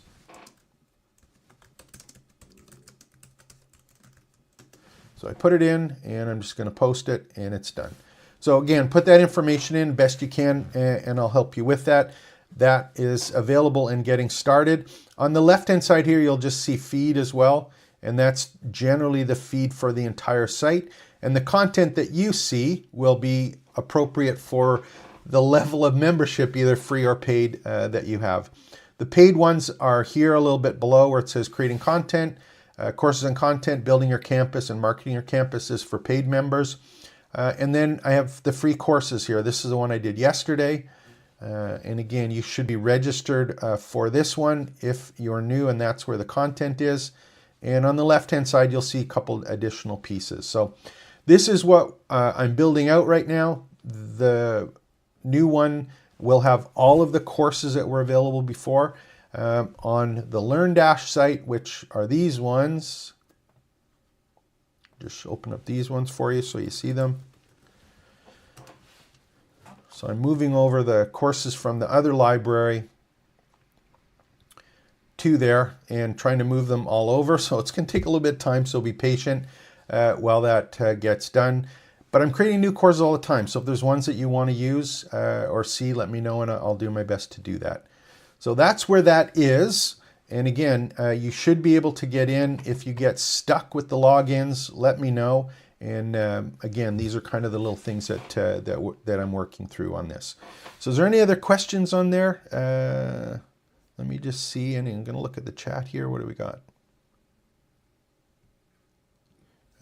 Exhaust. Okay. Yeah. Okay. Perfect. I think that's it. Again, any other questions? Love to help you out. This stuff is fun. I think there's still an absolutely huge opportunity here if you understand what it is that you're doing, for whom you're doing it, the questions they have, and then figuring out how you can build your business model in and around that. The one thing I will do before I end this off today is I'm going to share something that's percolating in the back of my mind, and it might be something that you think about or are wondering about too. Is I have been a WordPress user since before it was called WordPress, and another tool called Joomla before WordPress. And the whole idea of a website and WordPress and a website, I think, again, this is just something, I'm going to do a whole other session on it. I have a feeling that the actual types of websites that are getting created with WordPress are not going to be the same kind of websites that you may expect or see in templates, and especially for content creators. So what I think is going to happen is you're going to have one kind of main page, which is either a service page or some page about what your campus or teaching site is about. And then what's going to happen is you're going to have a ton of content that is video content that is available either from YouTube or digital exhaust that you've captured. And you're going to be giving a lot of that away free. The community will be for the organization and the teaching of the process and the hand-holding going through it. And it's not going to be about us, contact pages. Here's 7 pages with my list of stuff. Here's a big long page of written blog posts. I think that might still kind of be in there, but I think you're going to see, especially for content creators and course creators, people who are teaching online, the majority of content that I think is getting created is video-based or audio-based, and then transcription on the back end as opposed to transcription on the front end and then creating videos from it. So I think the kind of whole websites and the whole vibe of the websites is going to be changing. So it'll be interesting to get your feedback on that, what you're thinking about it, and kind of this space of here's my content, here's the place where I teach, and then how do these two work together as opposed to I'm having some kind of website that people can go to. Interesting stuff. Just in the back of my mind, thought I'd throw it in there. Again, if you have comments or questions, put them in below. I'll do my best to answer them. And I just want to let you know I appreciate you coming out. I do these every day. Have some fun with them. And if you have questions, just let me know. And I'll do a video up for you. Take care and expect the best. This is James Maduke speaking, trainingsites.io from my Ecamm live studio at home. Take care. Bye-bye.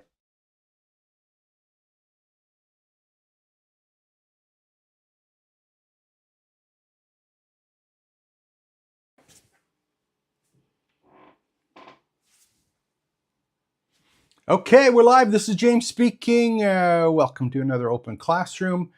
I'm going to, first of all, if anyone's online right now, these are live sessions on Wednesday I do. I usually have some kind of thing that I want to take a look or spend some time with, play around with, and I'm going to do my best to copy that. Oh, we've got some people on. There we go. I got to make sure that I turn all the other speakers off, which I don't think I have. So I'll try and top there. That's stop that one. Perfect. Okay, sorry, James here. What I want to do today is, technically I wanted to go over some ChatGPT stuff and things that I've been working on in that space. On the other hand, I did a live session today, this morning, about an hour ago, and I didn't really like it. So maybe I'll do that as well. But if there are questions, I'm just looking over to the side. These are totally by myself, so I'll do my best to see if anything comes on. If there are questions, please let me know, and I'll do my best to answer them. But just let me know in the chat below. Do you want to do something on ChatGPT that I'm working on, or do you want to do something on membership sites and campuses? What's the difference? And let's see if we get anything that's going on there. I'm just going to open the panel. I don't know if I can open the panel with this one, but we'll find out. Okay. So I'll tell you what I'm working on in ChatGPT. If I don't get any questions, I'm going to do the membership stuff because it was it was interesting. It is important, and it's all about building out your campus and your education business. So here's one of the things I'm working on, and I'll show you the prompts and all the stuff that I've done. But I've been doing a lot of work and talking about how live video, live training, all of this stuff that people are starting to do live or spending some time live, about how important it is. And the big reason that I think it is personally is because of this whole thing about authenticity. And if you've been watching some of the other videos, I've done close to 300 now on YouTube in the past, I don't know, 5 or 6 months. And for the most part, maybe 80 or 90% of them have been live sessions. And it's just stuff that I'm thinking about, more importantly, that I run into on a regular basis. So in as much as they're stories, they're ideas that come up just because I've been talking about it or doing it with clients, or have had to do something with clients and then just reporting on it or showing what we did as something that you'd be able to use in your education business. So having said that, the thing that comes up is this whole thing about authenticity and storytelling.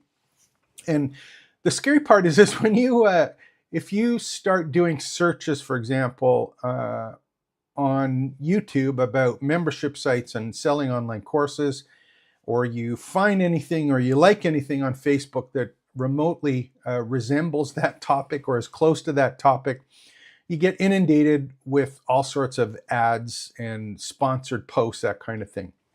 At least on Facebook. I don't think as much on LinkedIn, but definitely on Facebook. So you end up getting all of this kind of stuff shoved at you, and there's a ton of words that get used continually. Online courses, tutorials, membership sites, community, audience. There's all of these words that all are around how-to businesses or education businesses. And frankly, it can get pretty confusing as to what is a community and should I focus on my community, or what is the difference between a course and a tutorial? What's a program? What's a mastermind? All of these different terms. And, you know, you go take a course about that mentions these, they may use them interchangeably. In fact, I run into the same problem personally. I may, use the word member. I may use the word student. I may use the word campus. I may use the word membership site. And I was looking back over my notes, thinking about this as they relate to my map, my campus map, which those 10 steps that I think are really important when you're building an education business. The thing with those is, like, where does this fit in? And do I need to make a decision about those? Or what's the difference and how does that play into those? So I ended up finding out more, or getting inundated more, with this thing about storytelling, and how the big difference between AI prompting and being human or authentic was being able to tell stories.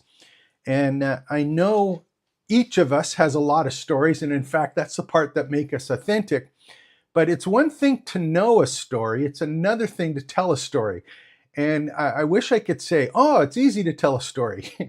No, it's not.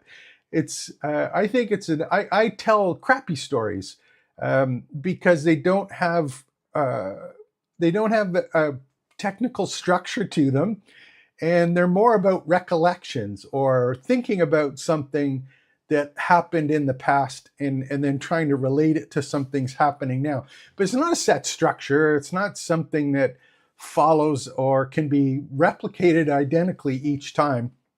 And I think it's important, but the question is, how can you actually get good at storytelling or be authentic when you can't tell stories, or you find it hard to tell stories, and frankly, you find it hard to find stories. There's generally two kinds of stories. There's personal stories, and then there might be, stories that you see in other people, whether they be real or an analogy or a metaphor or something. So it's hard to find them, I find. Again, personally, let me know what you think in the chat. And if you have questions about that, please let me know. I'm looking over here on the other screen. Hopefully I can see any of the chats that show up. I don't think there are any at this point, so I'll just keep on going on this. Again, ask questions. Do I have any live chat? I don't think so. 2 watching. Just going to go and double check here. No. Okay. So I found it hard. So what I was doing is I was looking, and a lot of people are talking about, well, you can't use AI to create stories that are authentic, that sound like a human. And then, one of the people I subscribe to is a guy by the name of Wes McDowell. I think he does some good videos. I subscribe to a lot of people, obviously, and there's you get caught in your own bubble about what's real and what's not, or what the common thread is. Excuse me, is the people you subscribe to, not the people you don't subscribe to. And it was just this thing about AI is not authentic, and it's easy to tell when it's AI generated course content or newsletter content or marketing content or blog posts and even scripts for the videos that you do and the tutorials you do. And you're going to have to tell some stories to do that. So knowing that it's important, and I agree with that. And secondly, knowing myself, knowing it's not the easiest thing in the world to write a story or structure a story, I was thinking, hey, maybe I should create a prompt to create a story. So that's the one I've been working in the background. I'll probably do, today's Wednesday, I might do a video in the next little bit about that, just so that people can follow along with that. But I was kind of, it was kind of interesting, I think, to me anyways, because I used ChatGPT to create the prompts to create stories. And I'll show you that in a second. But if you can write stories, absolutely perfect. Go for it. And yes, include it. And use one of the structures, and I'll show you the ones that I ran into, but use that structure and try and weave stories into everything you do, whether it's a course and or whether it's a blog post that you're doing, a video script, what have you. So in the background here, what I'm going to do is we'll open up a couple screens here, and I'll open up another one just so we can see it. There we go. This was the map that I was kind of starting to do for this particular course. This was one that I was just working on. It was like how to tell authentic personal stories using AI. And again, I always start my stuff with the mind map, and this is where I was starting to kind of put it together and where I'll get the video together for it. And this is actually the Claude project that I created to get started with all of this. And we'll go through kind of the steps that I went through here, the type of prompts that I used, and how they kind of came together or were put together. So let me just go and I just want to open up, there we go. Top chat, I'm just looking to see if there's any questions or anything. Please let me know. I don't see any right now, but please let me know, and we'll go from there. So here's the stoop. What I did first, I said, what are the different types of storytelling that can be used with AI, prompting the user to add the story context or a unique personal perspective. So I'm using conversational prompting. This is Claude.ai. And what I did is I created a project first. And the project was creating personal stories for marketing your brand. That was kind of the project that I put together. And I went to Perplexity, actually, and I opened up a couple ones. I said different story models. So I went to Perplexity, I took a look at it, text, I pasted it in. I was saying, what are the different story models that we have as background? And then I looked more in detail on the past example, and that is a problem, agitate, solution is kind of a different kind of way to motivate people, but it was an example of how to use that motivational prompt and use it in a story. So I added that as reference material in this project, and then I started doing a chat with it. So the first thing I did was I was asking it, I said, what are the different kinds? And it went through and it told me, based on documents, I'll break down the storytelling frameworks and explain how to effectively use them. So Hero's Journey one, the story brand framework, which is for the customer, the problem, agitate, solve. That's the one that I think is best for marketing materials anyway. Pixar, so I guess the Disney model, engaging and emotional, the 3-act structure, and each framework. So it gave some recommendations on that. And I said, I'm going to be using these for personal stories in newsletters, email copy, and online course copy. So there's my prompt there. And again, this is conversational prompting. I'm not doing anything fancy. I'm not doing anything technical. I'm just saying, hey, here's some of the prompts, or this is what I want to do. Let's talk about it. So it went and it created all these additional pieces for me. And it basically told me to start off with, here's the different areas that they should be used for newsletters, kind of the structure. It wasn't what I wanted, so I said, if I was going to create a prompt to help people create these stories when they're not great storytellers, what would you do? And it gave me another kind of prompt. Wasn't necessarily what I wanted to, and I kept on going, digging down a little bit, and create a template for each of these individuals. So it picked one. So I've got a framework now for the different pieces there, and I was just trying to figure out from here an example. So I'll demonstrate using an example, generated response you would expect. So it goes through, and it gives a particular example of one for a newsletter. So here's the initial input. I want you to help me transform my personal experience into compelling marketing material. Basic elements, emotional elements, credibility elements, target information, and marketing goals. So Claude or ChatGPT, any of these ones, it's asking me for some input about my story, or about something that happened to me in the past, or about something that I've observed. So it's looking for all of these ones. And it's just going to create an example for me. And what it did is it gave me some subject lines, and it created a newsletter for me. So if this is a video tutorial, if this is kind of any material that you're using or creating content for, again, whether it's a newsletter or a blog post or a video script or a course lesson, you want to put a story in, basically wrote a story. $2,400, $12,400 mistake I almost made.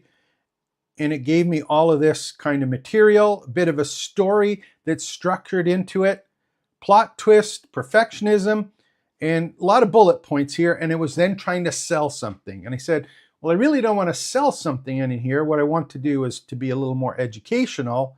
So I said, create a similar example that doesn't sell a product or service. I still want to have it call to action, okay? Pick one, shows it work, and also doing this, I'd like to know what assumptions you based for the story. So in this particular one, it created another example. And I opened it up, and then it came up with, let me just make sure I get the one open. Gave me all the pieces, and what it did is it looked through the key assumptions. Let me just go down to the bottom ones here so we get the piece here.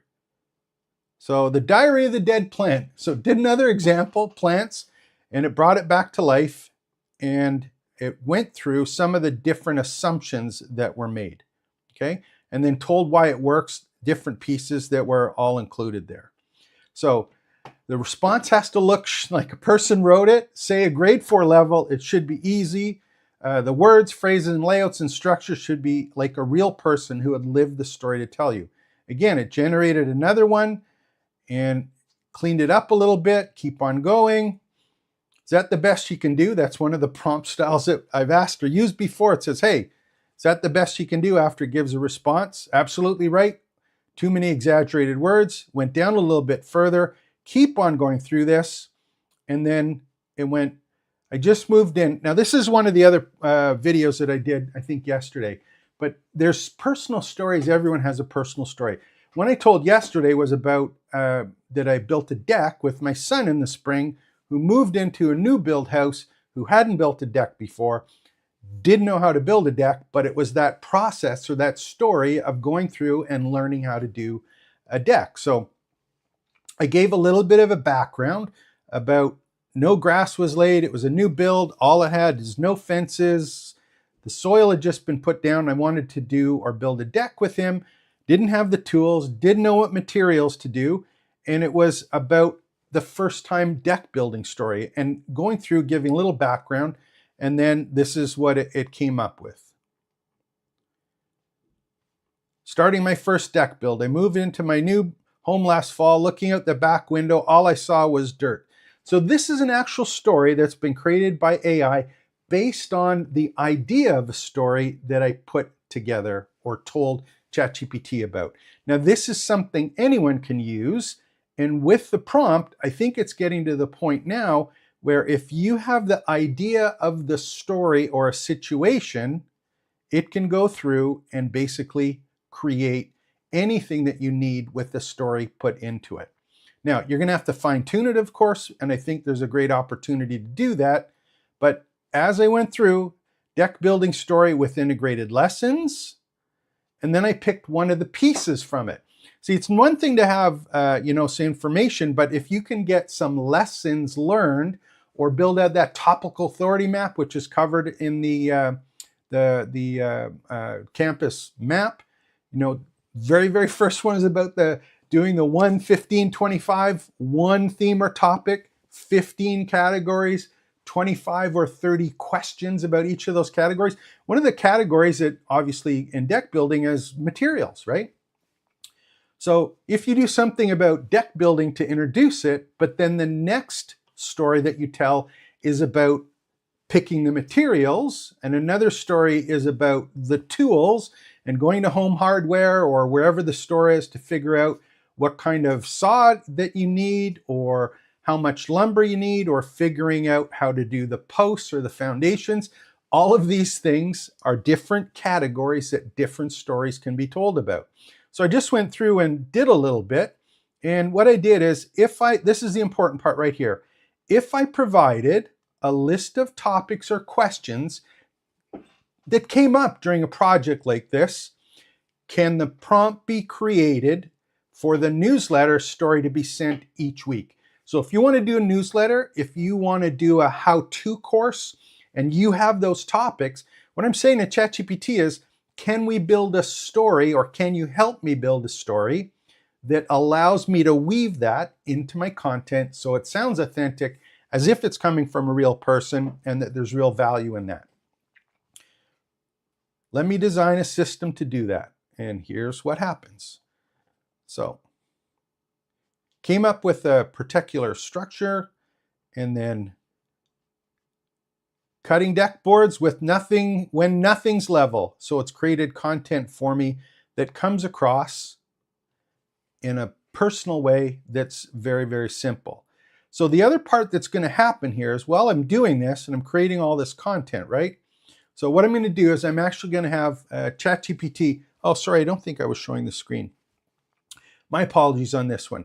So I was building out these different topics about, about first-time deck building story, and then with integrated lessons, and then I did picking lumber, and we just kind of broke it down into those sessions, and I asked for 52 weeks for all the different pieces.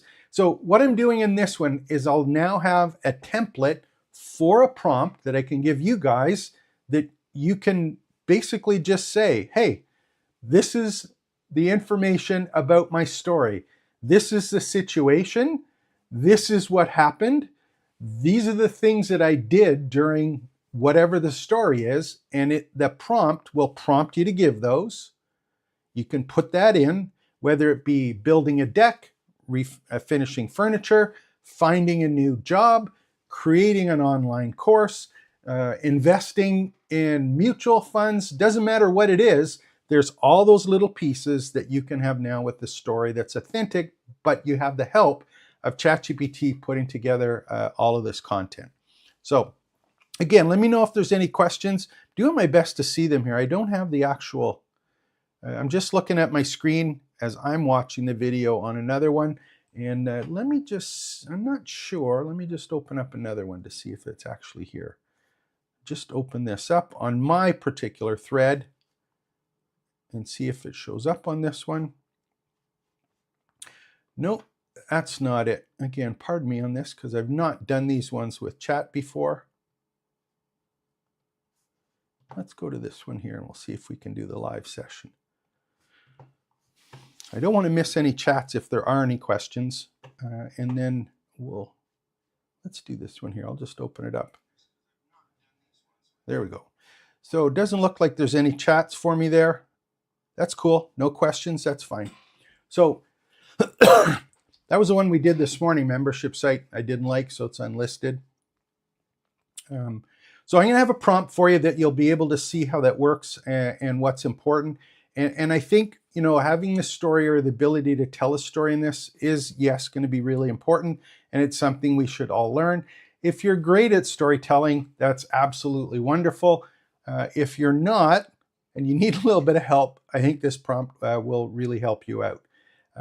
So that's it on those ones. The next up, I think I might just want to talk about here is I just want to get into this whole idea of newsletters. I talked about it earlier this week just to make sure that I get this message out and across again, is that I think newsletters are making a big comeback, and they will so more in the next year or so.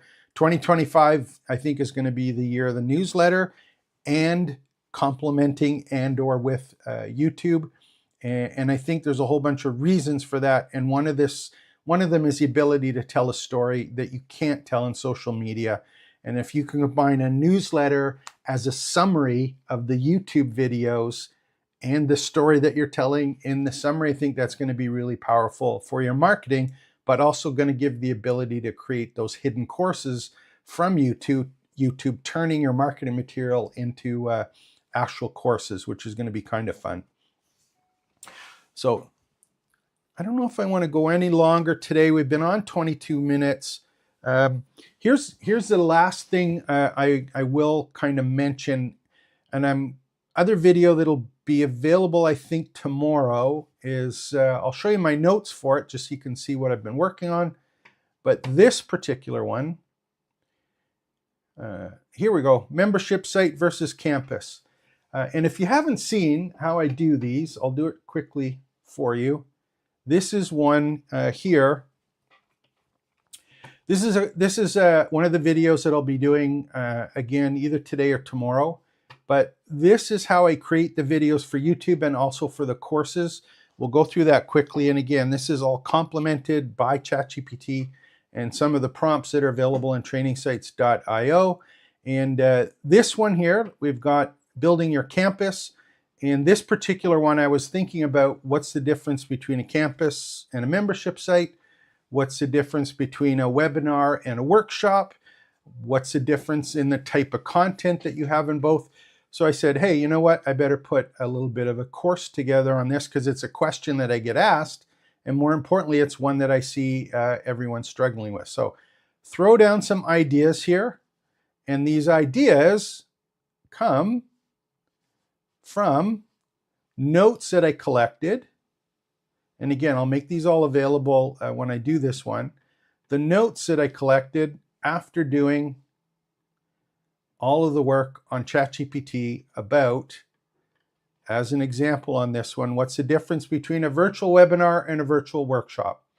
So just going through this content, being able to put something together, it's very, very easy to use and put slop together if we just cut and paste this, but you have to get that personal story and interweave it in. So I think that'll be, I don't know if I'm going to do any more today. We'll stop today and go from there. Again, if there's any of this stuff that you're interested in finding out about, learning how to create online courses, learning what technology that you need to do to build a membership site or a campus, to make YouTube videos, to follow these processes, I'd love to help you out. Just go to trainingsites.io. The link is there below. Like and subscribe to the channel. We've got 300 videos that are here available. The courses are all being added to the new version of the membership site. The beta software just got an actual update today, a couple hours ago, that we've started to put in. And let me just do this one. I didn't send an email out for this. I forgot to do that. Yeah, let me open up one here, see if I can find one that's open on this one. I'm on the top of the page here. Just give me a sec. So we're going to do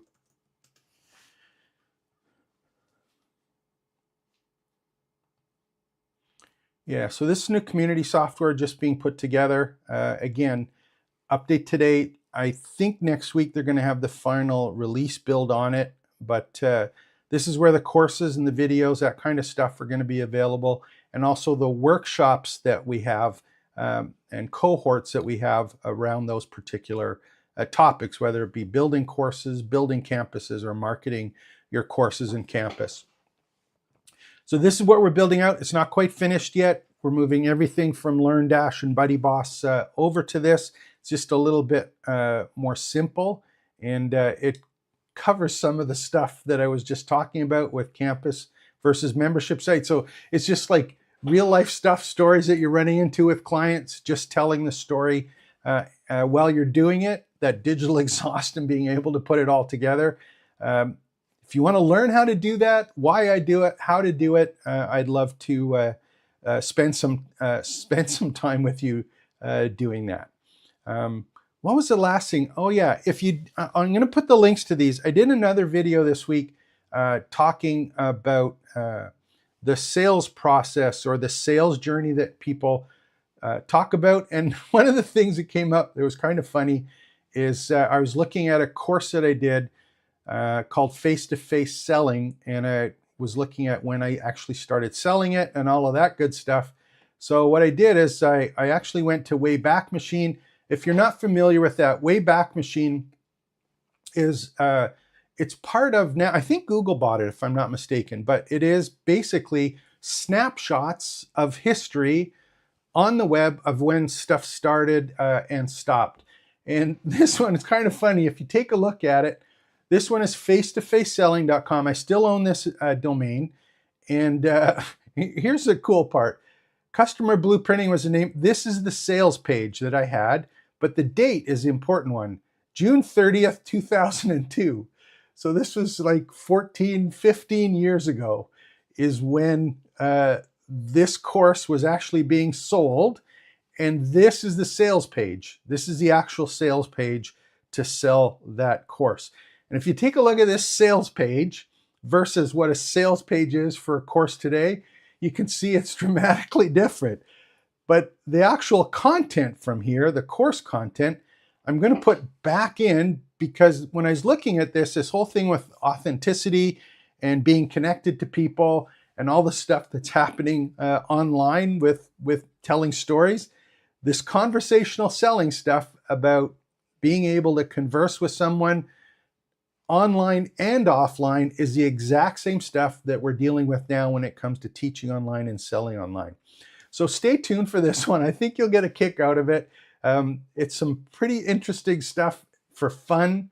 This is just like fun material. It's not something that you have to obviously go through as part of a cohort or as part of a group to get to a transformation. This is reference material. But I kind of think you'd get a kick out of it. And the part that's exciting for me, it's something from, June 2002. Just tells you how old I am and how long I've been doing this kind of stuff. So again, I'm just checking the chat. We got no one on. That's cool. Okay, no questions. I'm fine with that. Live chat, nothing on there. Okay. That's it. That's all. If you do have questions, put them in the comments below. Like and subscribe to the channel. Visit trainingsites.io. Get registered. The Campus Map course is free now. We're moving all the other stuff over as fast as we can. Again, my name is James. Last name's Maduk, M-A-D-U-K, trainingsites.io. Take care and expect the best. We'll be back again later this afternoon or even tomorrow as I go over all of this great stuff to help you start, build, and grow your education business. Take care. Expect the best.